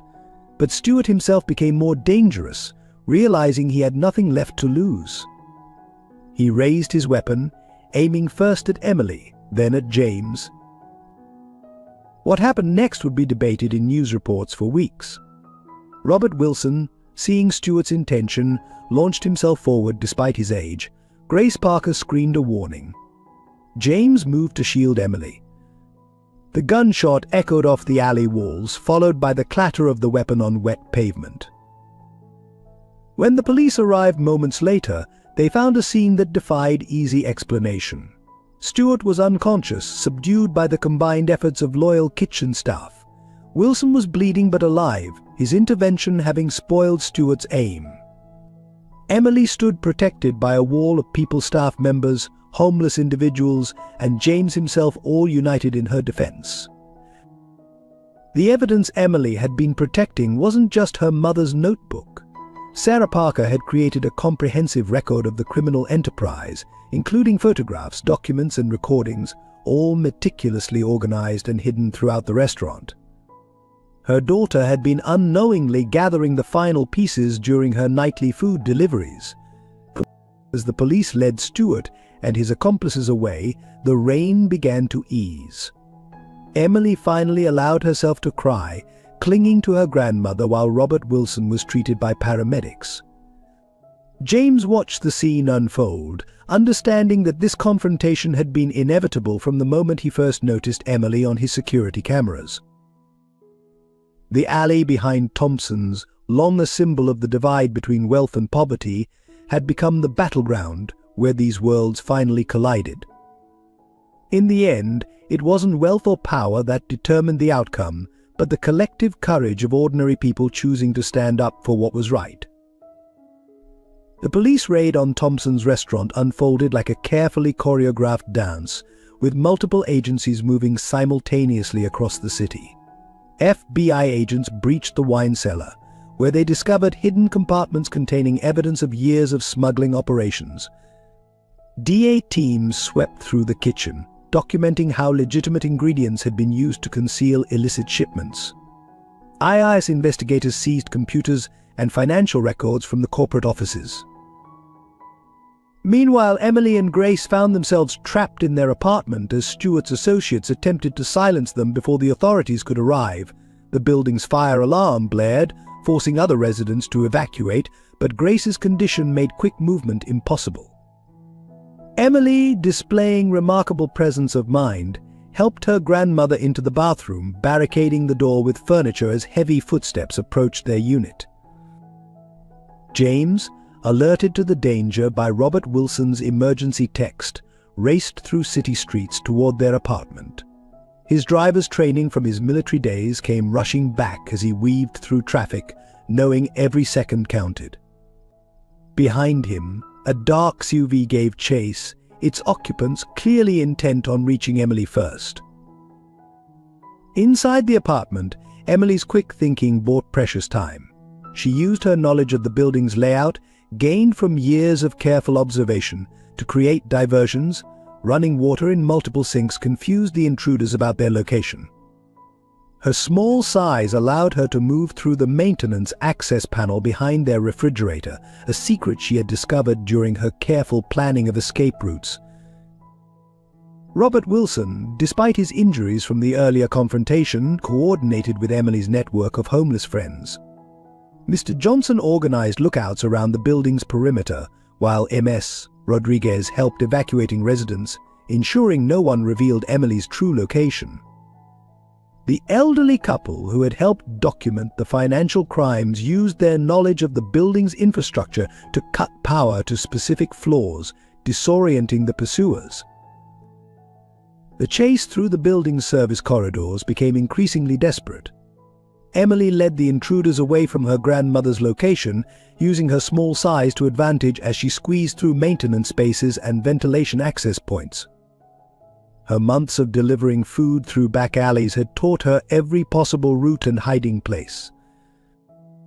James arrived at the building to find chaos. Fire trucks responded to the alarm, police were en route, and suspicious figures lurked in the shadows.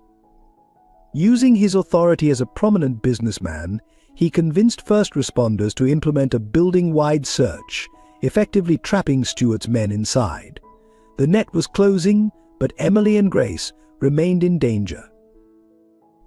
The decisive moment came when Emily, running out of options, found herself cornered in the building's laundry room.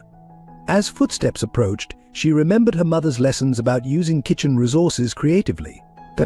She quickly created a barrier of laundry soap on the floor and positioned herself near the industrial washing machines. When the first attacker burst through the door, he slipped on the soap slick, crashing into his companions. Emily seized the moment to activate all the washing machines simultaneously, filling the room with steam and confusion. The industrial-grade machine's noise covered the sound of her escape through the laundry chute, a route she had noted months ago but hoped never to use. James and the police breach team reached Grace's apartment to find her still safely barricaded in the bathroom. The furniture blockade had held, buying crucial time. As SWAT teams cleared the building floor by floor, Emily's network of allies helped identify and track the remaining threats. The final confrontation occurred in the building's parking garage. Stewart's men, realizing they were trapped, attempted to shoot their way out. Police snipers, positioned according to Mr. Johnson's expert military advice, quickly contained the situation. Emily's careful planning and the combined efforts of her unlikely allies had prevented any casualties. But in the aftermath, evidence of the organization's reach continued to emerge. Hidden cameras were discovered throughout the building, suggesting long-term surveillance. A makeshift command center was found in a vacant apartment, containing files on everyone involved in Emily's food distribution network. The thoroughness of their operation was matched only by the determination of those who had worked to protect her. The raid yielded stunning results, detailed records of international criminal transactions, evidence linking Stewart to multiple unsolved crimes, and proof of law enforcement corruption. Emily's simple acts of charity had unknowingly documented the organization's movements as she observed their patterns while conducting her food deliveries. As the situation stabilized, the full scope of what had transpired became clear. Emily's nightly routine, born from a desire to help others and honor her mother's memory, had created a network of allies strong enough to resist a powerful criminal organization. Her childhood wisdom had outmaneuvered adult criminals, proving that compassion could be more powerful than corruption. The scene in the apartment building's lobby, as Emily finally reunited with her grandmother, captured the evening's essence. Police officers, first responders, and Emily's homeless friends stood together, boundaries of social status temporarily erased by their shared purpose. James Thompson, his clothes disheveled from the chase, watched as the 5-year-old girl who had changed his life hugged each of her protectors in turn, her mother's spirit evident in every gracious gesture. The immediate aftermath of the raid brought a flurry of arrests that shook New York's culinary and business communities. Michael Stewart was led out of Thompson's in handcuffs, his chef's whites exchanged for prison orange. High-ranking police officials, corrupt health inspectors, and several prominent business figures were also taken into custody. The organized crime network that had operated beneath the veneer of fine dining began to crumble. Evidence from Sarah Parker's detailed documentation revealed a criminal enterprise far more extensive than initially suspected. International smuggling routes disguised as specialty ingredient sourcing, money laundering through inflated wine purchases, and systematic bribery of officials had generated millions in illegal profits. The investigation expanded to other high-end restaurants across multiple cities, suggesting a network that had infected much of the luxury dining industry. James Thompson found himself in a complex legal position. While he hadn't knowingly participated in the criminal activities, his signature appeared on countless dubious documents. His lawyers worked frantically to negotiate a deal with prosecutors, offering full cooperation in exchange for consideration of his unwitting involvement. The question of his moral responsibility, however, weighed heavier than any legal consequences. Grace Parker's role as an early investor was finally acknowledged publicly. Financial forensics revealed how her investment had been systematically stolen through fraudulent paperwork and manipulated contracts. The discovery created a legal precedent for investigating similar schemes in other businesses, leading to broader reforms in investor protection regulations. Emily's food distribution network emerged as a crucial element in documenting the criminal activities. Her regular observations of late-night deliveries, suspicious meetings, and unusual patterns had unknowingly created a thorough record of the organization's movements. The homeless community she served had become an informal surveillance network, their presence in back alleys and service entrances making them invisible witnesses to criminal activities. Robert Wilson's years of quiet resistance were recognized by law enforcement. His careful documentation, combined with Sarah Parker's records, provided prosecutors with a comprehensive timeline of the organization's evolution. Though still recovering from injuries sustained during the confrontation, he worked tirelessly with investigators, finally able to fulfill his promise to Sarah by helping bring her killers to justice. The restaurant industry underwent immediate changes. Health department officials implemented stricter oversight of waste disposal and ingredient sourcing. Several high-end establishments voluntarily opened their books for audit, desperate to distance themselves from Thompson's scandal. The practice of discarding edible food came under intense scrutiny, leading to partnerships with food banks and homeless shelters. Emily's story became a symbol of both tragedy and hope. Media coverage focused on her resilience in continuing her mother's mission of feeding the hungry, even as she unknowingly gathered evidence against her mother's killers. Her small figure in the worn blue coat became an iconic image, representing the contrast between wealth and poverty that had allowed criminal enterprises to flourish. The initial legal proceedings moved swiftly. Michael Stewart and his core associates, facing overwhelming evidence, began negotiating plea deals. Their testimonies implicated higher-level organized crime figures, leading to international investigations. Sarah Parker's death was officially reclassified as homicide, with multiple conspirators charged in her murder. Grace's health stabilized with proper medical care, funded by the first recovery of stolen assets. The apartment building where she and Emily lived was purchased by a community trust, ensuring they could remain in their home without fear of eviction. The elderly couple who had helped document the financial crimes were hired as consultants for the ongoing investigation, their expertise finally recognized and valued. James Thompson's personal transformation became part of the public narrative. His decision to protect Emily during the final confrontation, risking his own safety and fortune, suggested the possibility of redemption. Though his business empire was irreparably damaged, his cooperation with authorities and commitment to making amends earned cautious respect from former critics. The homeless community that had protected Emily saw immediate benefits from the investigation's first phase. Evidence of systematic harassment by private security firms hired to clean up. The areas around luxury establishments led to policy changes and increased protection for vulnerable populations. Mr. Johnson and other veterans were offered positions in legitimate security operations, their skills and integrity finally properly valued. Ms.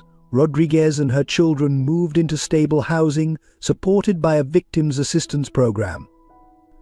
Her testimony about Emily's food deliveries, combined with evidence of how the criminal organization had exploited vulnerable families, sparked reforms in social services and housing assistance programs. The children returned to school, no longer hungry or afraid. The initial resolution brought as many questions as answers. How had such extensive corruption gone undetected for so long? What role had society's willingness to ignore poverty played in enabling criminal enterprises? Could the relationships between wealthy establishments and their communities be fundamentally changed? The answers would unfold in the months ahead, but the immediate impact of Emily's courage and compassion was undeniable. The restaurant itself stood empty, its elegant dining rooms silent. But the back alley, where Emily had waited patiently each night, became an unexpected symbol of transformation. Local artists painted a mural there, depicting a small girl sharing food with a diverse group of people, while shadowy figures in the background were brought into the light. It served as a reminder that justice sometimes comes from the most unexpected sources, and that true power lies not in wealth or influence, but in the simple act of caring for others. Your support through subscribing means everything to us as we continue sharing these powerful stories of human resilience and justice.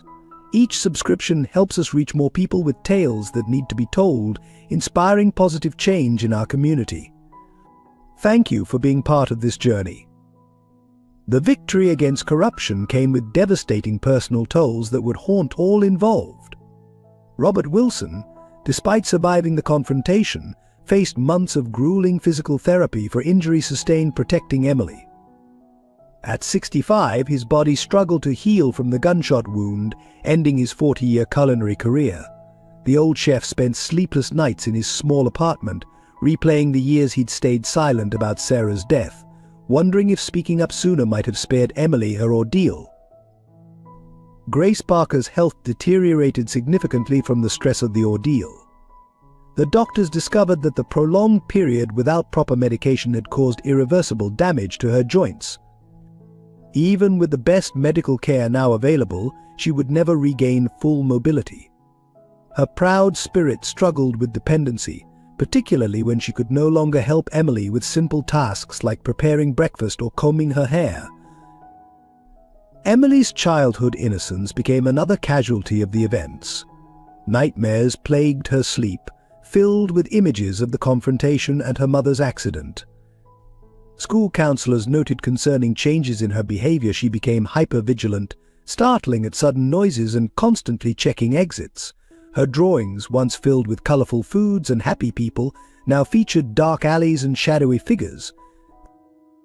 The homeless community that had protected Emily faced brutal retaliation from other criminal organizations affected by the investigation.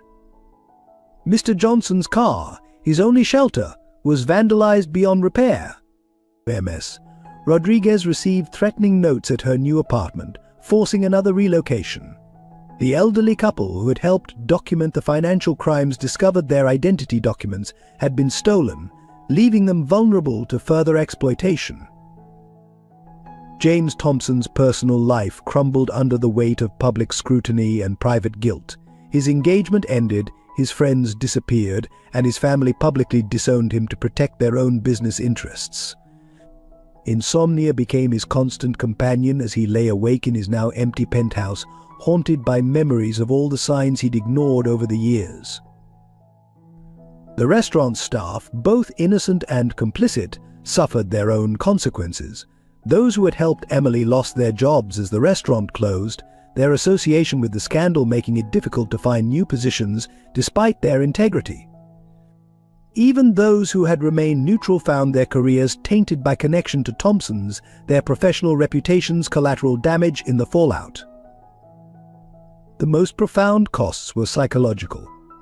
Emily's young mind struggled to process the complexity of events, her natural compassion now warring with newfound distrust. She would spend hours organizing and reorganizing her mother's recipes, seeking comfort in their familiar instructions while trying to understand why helping others had led to such danger. Her grandmother often found her asleep surrounded by these papers, tear tracks visible on her cheeks. The investigation had exposed corruption but couldn't heal the deep wounds it left behind. Physical recovery might be measured in months, but the emotional trauma would take years to process. Each participant in the drama carried their own burden of guilt, fear, and loss, their lives forever altered by the pursuit of justice. Yet beneath the weight of these personal costs lay an undercurrent of transformation. The shared experience had created unbreakable bonds between unlikely allies, forging a new kind of family from the fragments of broken lives. In their collective healing, they would eventually find strength they didn't know they possessed, though the path forward remained daunting and uncertain. The collapse of Thompson's restaurant empire sent shockwaves through the culinary world that reverberated far beyond New York's fine dining scene. The flagship restaurant, once a beacon of culinary excellence, stood empty and dark, its windows papered over with newspaper headlines detailing its dramatic fall.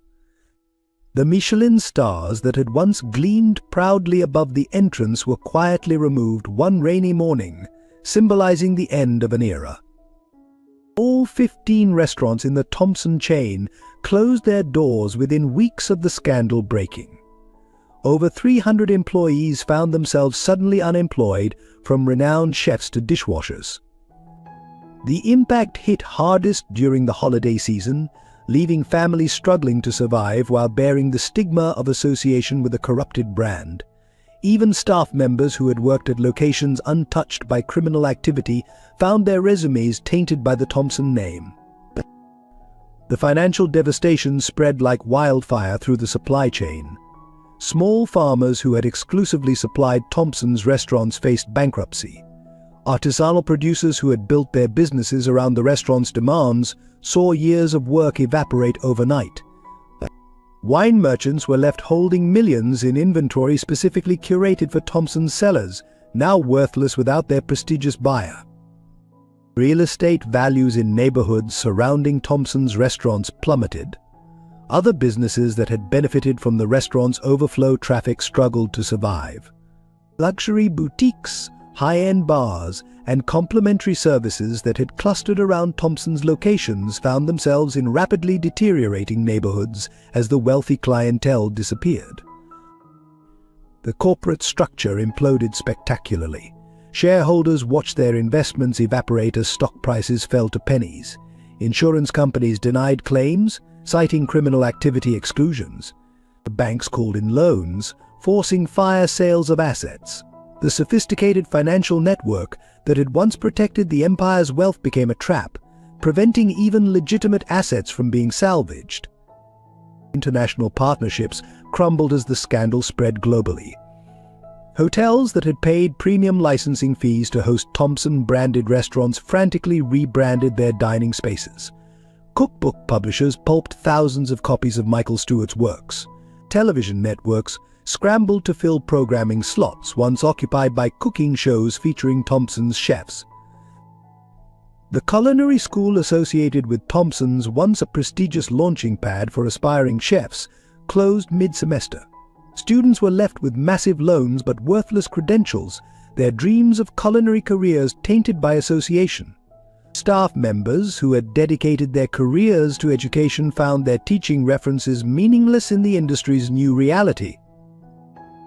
Perhaps most devastating was the destruction of the innovation and creativity that had legitimately flourished within Thompson's kitchens. Groundbreaking culinary techniques, revolutionary flavor combinations, and genuine gastronomic advances were now dismissed as potential covers for criminal activity. The restaurant's genuine contributions to culinary arts were lost in the shadow of its crimes. The business fallout created a void in the city's fine dining ecosystem that would take years to fill. The collapse of Thompson's revealed how deeply intertwined legitimate business and corrupt practices had become, forcing the entire industry to confront uncomfortable truths about its operations and values. The emotional aftermath of the Thompson scandal settled like a heavy fog over all involved, each person carrying their own unique burden of guilt, regret, and shattered illusions. James Thompson found himself wandering the empty halls of his flagship restaurant late at night, the silence of the once bustling kitchen a deafening reminder of how far pride could fall. In quiet moments he would stand at the back door where Emily had waited so patiently, the weight of his willful ignorance crushing his spirit. Emily's nightmares became more frequent, her young mind struggling to process the trauma. She would wake up screaming about dark figures chasing her through endless restaurant corridors, calling for a mother who could no longer protect her. Grace would hold her granddaughter during these episodes, her own tears falling silently as she shouldered the double burden of grief for her daughter and fear for her granddaughter's lost innocence. Robert Wilson's retirement was marked not by celebration but by quiet desperation. His hands, once steady enough to create culinary masterpieces, now shook with the memory of violence.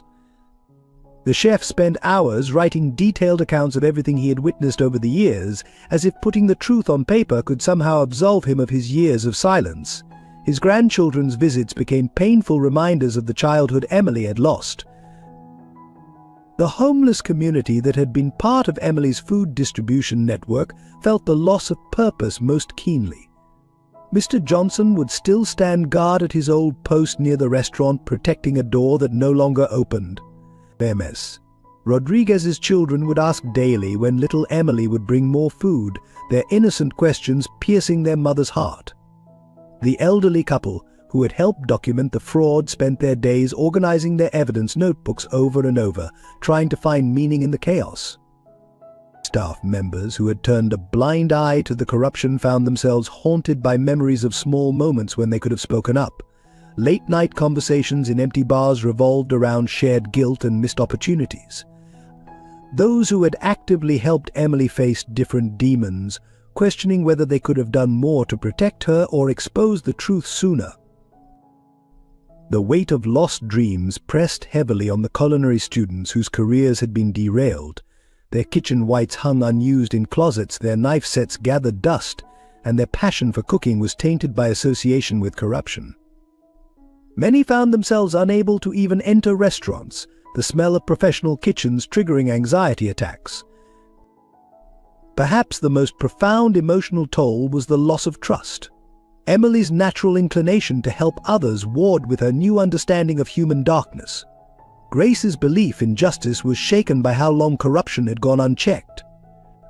James's confidence in his own judgment lay in ruins, along with his sense of purpose and identity. Even the city itself seemed changed, its celebrated food culture now viewed through a lens of suspicion and doubt. These emotional wounds ran deeper than any financial loss or legal consequence. They touched the fundamental human needs for safety, trust, and belief in justice. The scandal had stripped away not just livelihoods and reputations, but also the comforting illusions that had allowed each person to make sense of their world. In their place remained raw truth and the daunting task of rebuilding not just careers and relationships, but faith in humanity itself. The final piece of Sarah Parker's puzzle emerged 6 months after the initial arrests, hidden where no one had thought to look within Emily's beloved collection of her mother's recipes. Grace, organizing the worn papers during her recovery, discovered that Sarah had used an old family cipher to hide evidence within seemingly innocent cooking instructions. Each recipe, when decoded, revealed detailed accounts of criminal activities she had witnessed at Thompson's. The recipe for Mother's Special Marinara contained records of money laundering operations with ingredients quantities representing transaction amounts, family celebration cake, documented meetings between Michael Stewart and known criminal figures, dates concealed within baking temperatures and times. Most devastating was the emergency comfort soup, which outlined Sarah's discovery of the truth and her final plans to expose everything. FBI cryptographers, working with Grace's help to break the code, uncovered a network far more extensive than initially revealed. Sarah had documented not just local criminal activities, but international connections reaching into the highest levels of government and business. The simple notebook, which Emily had carried faithfully every night, contained enough evidence to trigger investigations across 3 continents. Sarah's final entry, written the night before her death, revealed her desperate attempt to protect her daughter. She had recognized the danger she was in, but couldn't remain silent about the corruption she had uncovered. The entry included a heartbreaking letter to Emily, explaining her choices and expressing hope that someday her daughter would understand why she had risked everything for the truth. The decoded evidence revealed that Sarah had been methodically gathering proof for over 2 years. She had created an ingenious system of documentation, using her position in the kitchen to observe and record criminal activities without raising suspicion. Her attention to detail as a chef had served her well in this secret mission, as she noted precise times, amounts, and participants in each illegal transaction. More shocking were the recordings Sarah had managed to hide throughout the restaurant. Tiny devices disguised as ordinary kitchen equipment had captured hundreds of hours of incriminating conversations. These recordings had continued to function long after her death, unknowingly documenting the very conspirators who had orchestrated her murder as they continued their operations. The evidence implicated several high-ranking police officials who had helped cover up Sarah's murder.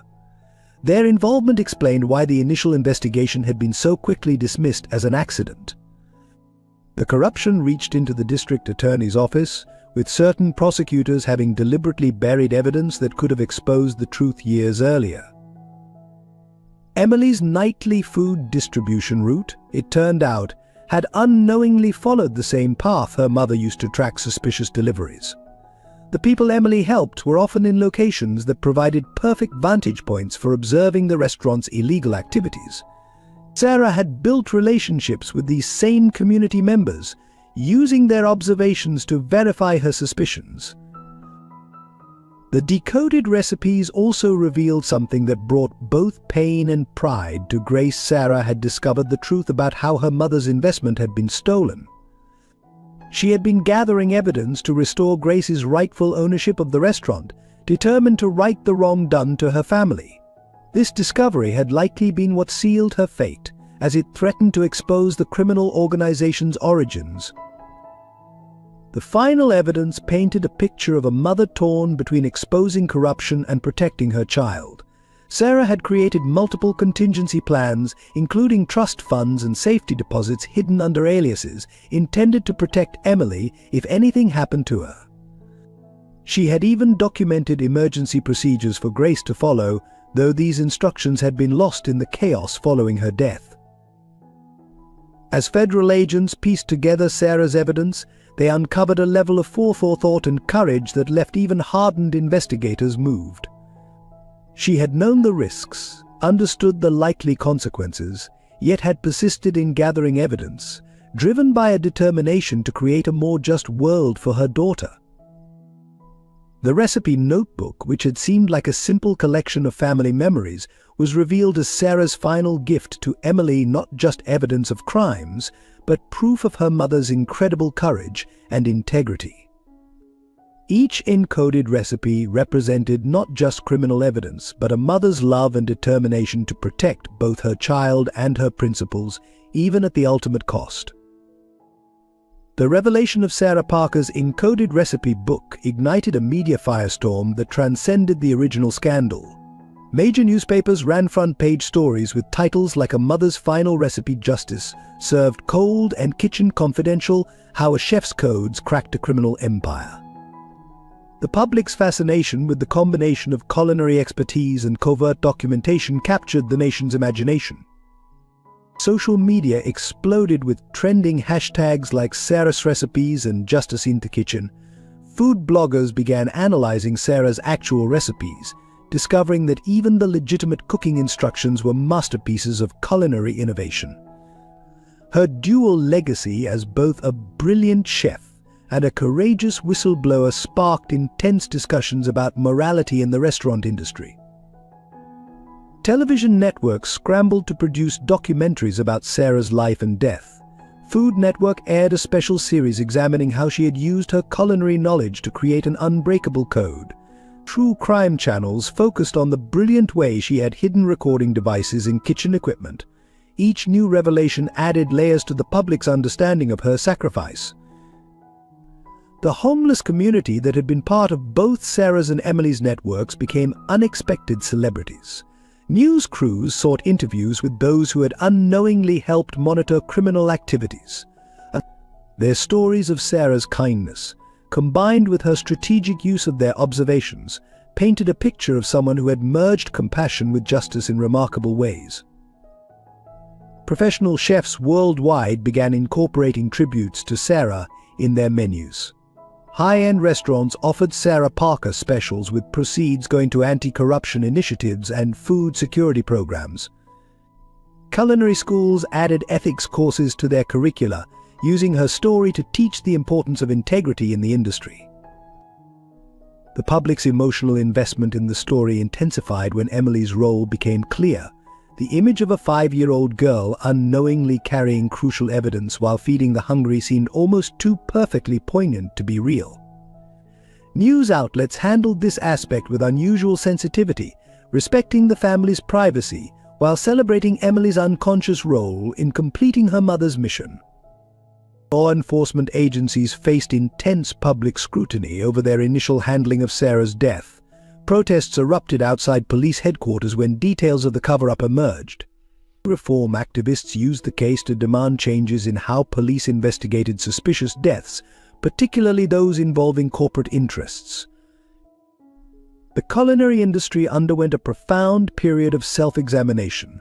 Restaurant groups rushed to establish whistleblower protection programs. Food safety and financial transparency became major talking points at industry conferences. The fear that other establishments might be hiding similar secrets led to a wave of voluntary audits and policy changes.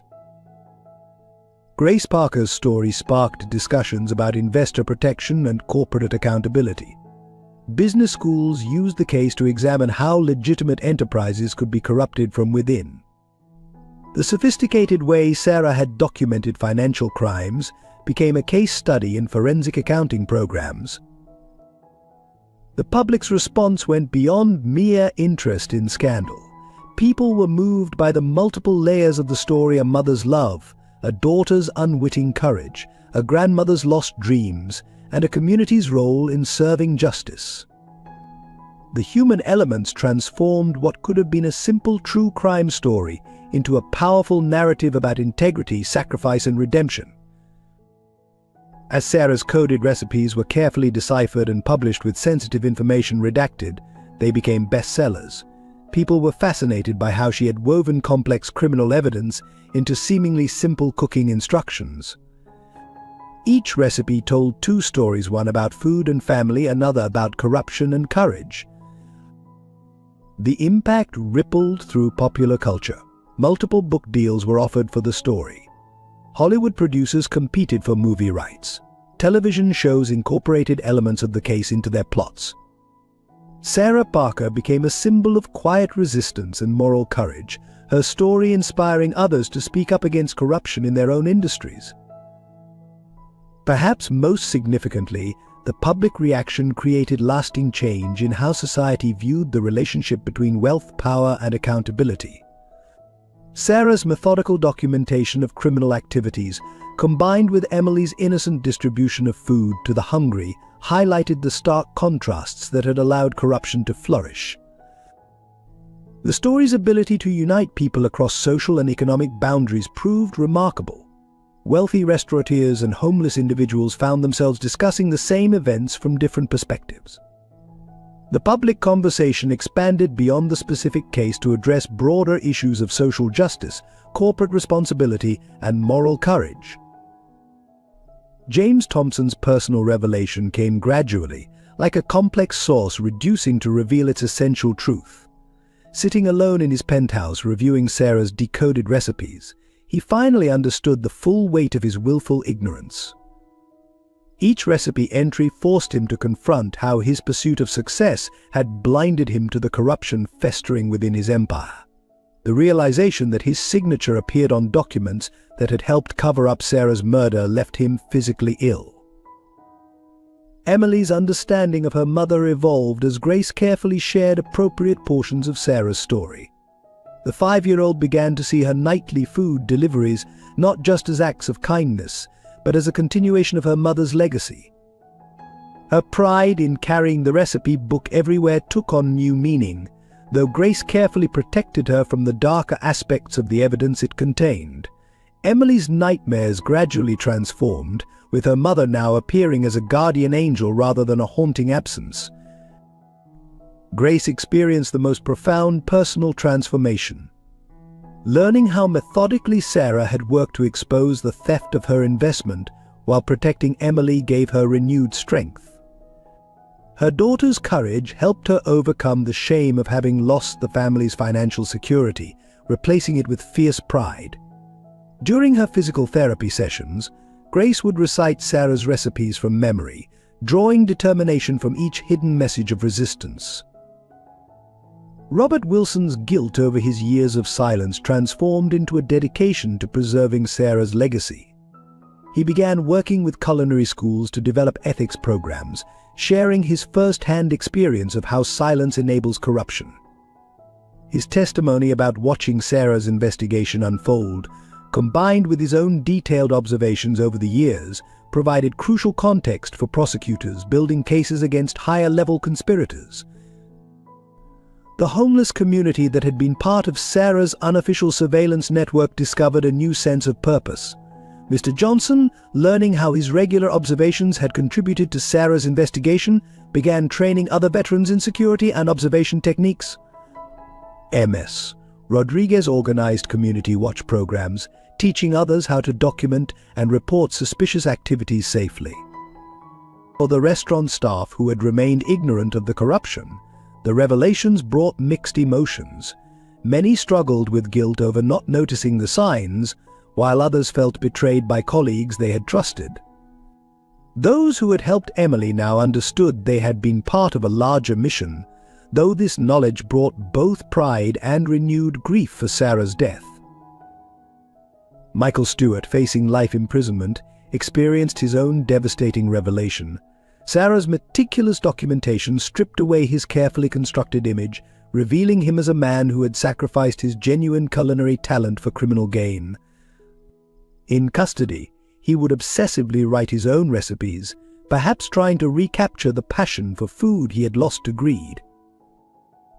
The elderly couple who had helped document financial discrepancies found validation in Sarah's encoded notes. Their own careful records had paralleled her investigation, though they hadn't known it at the time. Their expertise gained new respect as they helped investigators understand the complex financial aspects of the evidence. Emily's school teachers gained new insight into their quiet, determined student. The girl who carefully shared her lunch and helped struggling classmates now appeared as her mother's daughter in more ways than anyone had realized. Her academic performance improved as she began to understand that education had been important to her mother's ability to expose wrongdoing. James's journey to redemption began with these personal revelations. He started viewing his wealth not as a measure of success, but as a tool for restitution. The man who had once scorned charity as weakness now understood how his own moral weakness had enabled criminal exploitation of the vulnerable. Sarah's final recipe entry, a letter to Emily encoded in instructions for legacy soup, became a turning point for everyone involved. The simple love expressed in her words, combined with her unwavering determination to fight corruption, helped each person find their own path forward. Grace found strength in her daughter's courage, Emily found pride in continuing her mother's mission of feeding the hungry, and James found purpose in transforming his remaining resources toward justice. The personal revelations extended beyond the immediate circle. Other restaurant owners began examining their own practices, recognizing how easily oversight could become willful ignorance. Social workers gained new perspectives on how small acts of kindness, like Emily's food distribution, could mask deeper systemic issues requiring attention.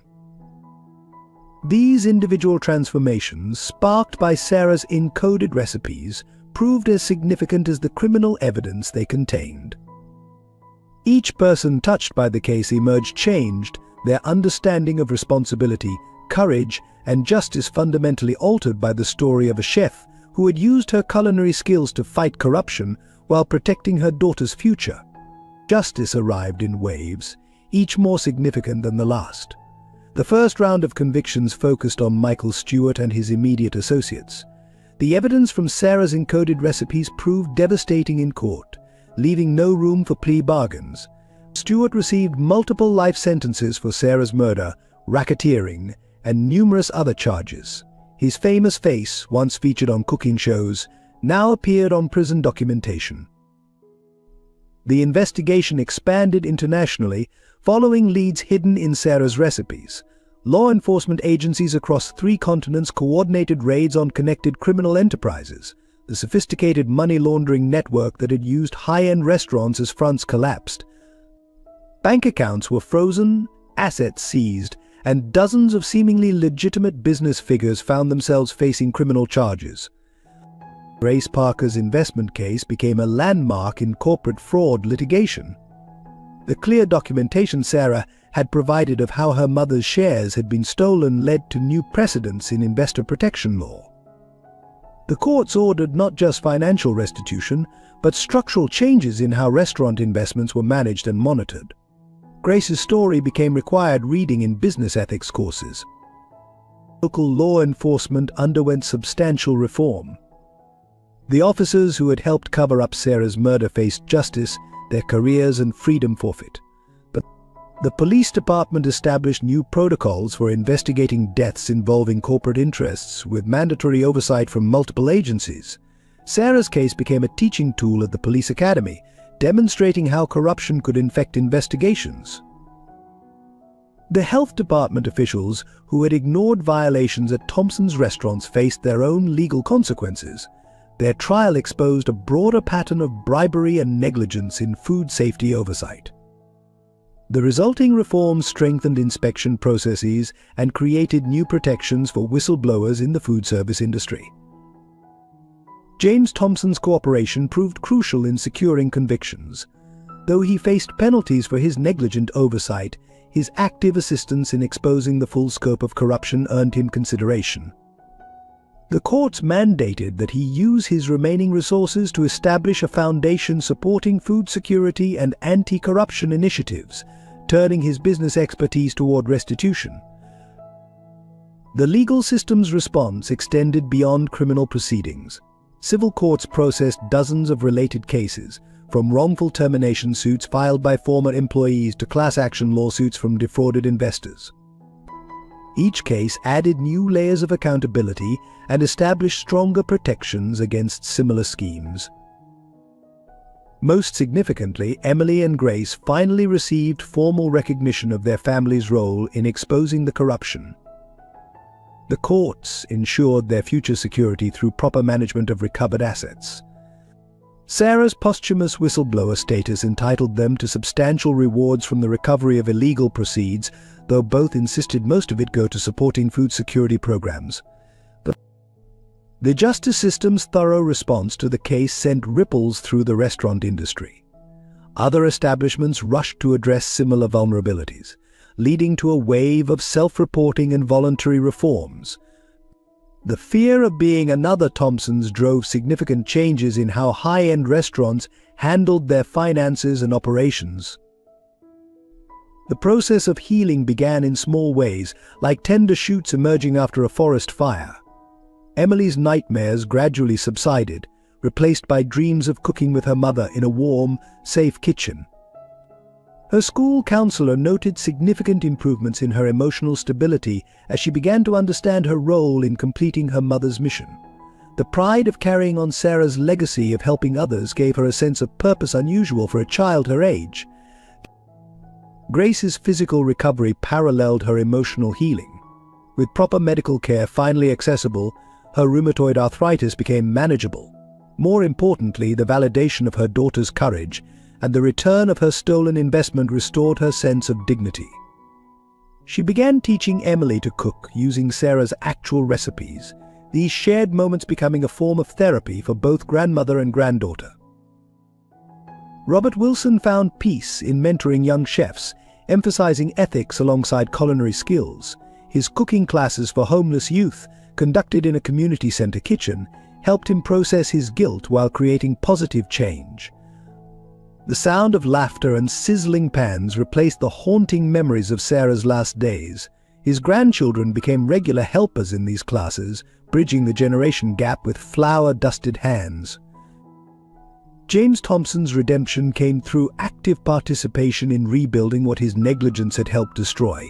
He worked alongside community organizations to establish food security programs, his business expertise now serving a greater purpose. The man who once dismissed poverty as laziness found himself learning from and working with the very people he had previously ignored. The homeless community that had supported Emily's mission experienced their own healing. Mr. Johnson secured permanent housing through a veterans program and began working as a security consultant. Ms. Rodriguez completed her nursing degree with support from a foundation established in Sarah's name. The elderly couple who had helped document the fraud became respected advisors on financial literacy programs for low-income families. Even the restaurant's former staff found ways to heal. Those who had remained silent out of fear now spoke openly about their experiences, helping others recognize and report corruption. The kitchen workers who had helped Emily created a cooperative catering business built on principles of transparency and community service. Their success proved that ethical business practices could thrive in the culinary world. Emily's school became a model for integrating emotional support with education. Her teachers developed programs helping children process trauma through creative expression and community service. The school's garden project, inspired by Emily's story, taught students about food security while providing fresh produce for local shelters. The healing extended to the broader community. Regular gatherings in the former restaurant space, now converted into a community kitchen, brought together people from all walks of life. Cooking classes, shared meals, and food distribution programs created new bonds between formerly divided social groups. The space that had once symbolized corruption became a center for healing and connection. These personal transformations, though less dramatic than the legal victories, proved equally important in creating lasting change. Each person touched by the scandal found their own path to recovery, often by helping others heal as well. The cycle of trauma began to break, replaced by a network of support and understanding that crossed social and economic boundaries. On the 5th anniversary of Sarah Parker's case resolution, the transformed Thompson's building hummed with activity. The former five-star restaurant had become Sarah's Kitchen, a revolutionary hybrid space combining a community food center, culinary school, and social justice hub. The elegant dining rooms now hosted free cooking classes for underprivileged youth, while the state-of-the-art kitchen served as a training facility for aspiring chefs from disadvantaged backgrounds. 10-year-old Emily, now thriving in school and following in her mother's culinary footsteps, spent afternoons teaching other children how to cook simple, nutritious meals. Her natural teaching ability and gentle patience reflected Sarah's spirit, while her innovative approaches to combining flavors suggested she had inherited her mother's culinary talent. Grace watched from her comfortable chair in the corner, her eyes bright with pride as she witnessed her granddaughter's growing confidence. James Thompson, transformed by years of genuine community service, worked alongside former homeless individuals in managing the center's operations. His business acumen, once used to build personal wealth, now ensured the sustainable operation of multiple food security programs. The man who had once avoided the back alley now regularly joined Emily in delivering meals to homebound elderly residents. The center's walls displayed Sarah's decoded recipes, each one accompanied by the story of how it had helped expose corruption while feeding the hungry.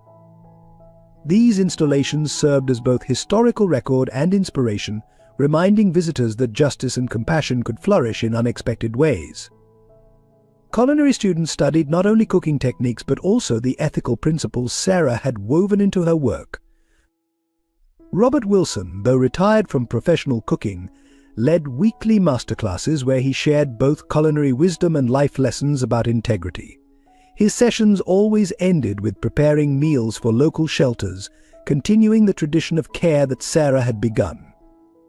His grandchildren, now teenagers, worked alongside Emily in the youth cooking programs, creating a next generation of conscious culinary leaders.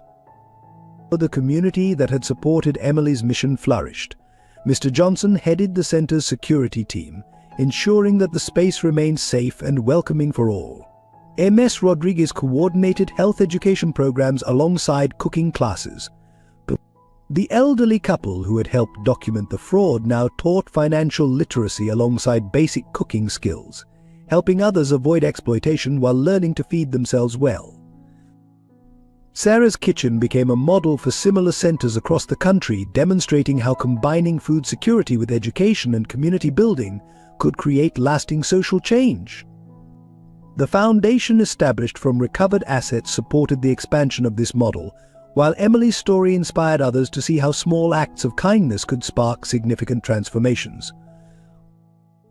Most importantly, the center embodied the spirit of both mother and daughter Sarah's courage in fighting corruption and Emily's simple dedication to feeding the hungry. Each meal served, each student taught, each community connection forged represented a small victory over the greed and corruption they had fought to expose. The back alley, where Emily had once waited patiently for leftover food, became a thriving community garden, its produce used in cooking classes and meal programs. The security cameras that had once documented her solitary mission now captured stories of community, healing, and hope. The transformation was complete, from a symbol of excess and corruption to a beacon of justice and compassion. As evening fell on this anniversary day, Emily stood in the kitchen doorway, watching people gather for the community dinner. Her mother's recipe book, worn but precious, rested in her apron pocket, its pages now containing not only the evidence that had brought justice, but also the dreams of a new generation learning to use food as a force for good. The legacy of a mother's love and courage had blossomed into something far greater than anyone could have imagined. In a world where wealth often overshadows worth, Emily's story reminds us that the smallest hands can carry the heaviest burdens of justice. A 5-year-old girl collecting leftover food revealed more courage than those in suits and ties, while a mother's love encoded in recipes proved stronger than an empire built on greed. Through Sarah's sacrifice, Grace's dignity, and Emily's innocence, we learn that true power lies not in what we own, but in what we give. Each meal shared, each act of kindness, each stand against corruption ripples through time, changing lives in ways we may never know. Remember, when you see a child's kindness, you might be witnessing a hero's first steps. When you pass someone in need, you could be ignoring tomorrow's champion of justice. In the end, it's not our wealth that defines us, but the courage to do what's right when the world looks away. Sometimes the greatest revolutions start with a simple act of sharing food with those who hunger, not just for meals, but for justice, dignity, and hope. What small act of kindness will you choose today? If this story of justice, redemption, and compassion has touched your heart, please consider subscribing to support our team in bringing more powerful narratives to light. Share this video with friends and family who might find inspiration in Emily's journey. Your likes and comments mean the world to us. We'd love to hear your thoughts and emotions about this remarkable story of courage and change. Should we continue with part 2, exploring what happens next in Emily's inspiring journey? Your engagement helps us create more meaningful content that makes a difference. Thank you for being part of this storytelling community.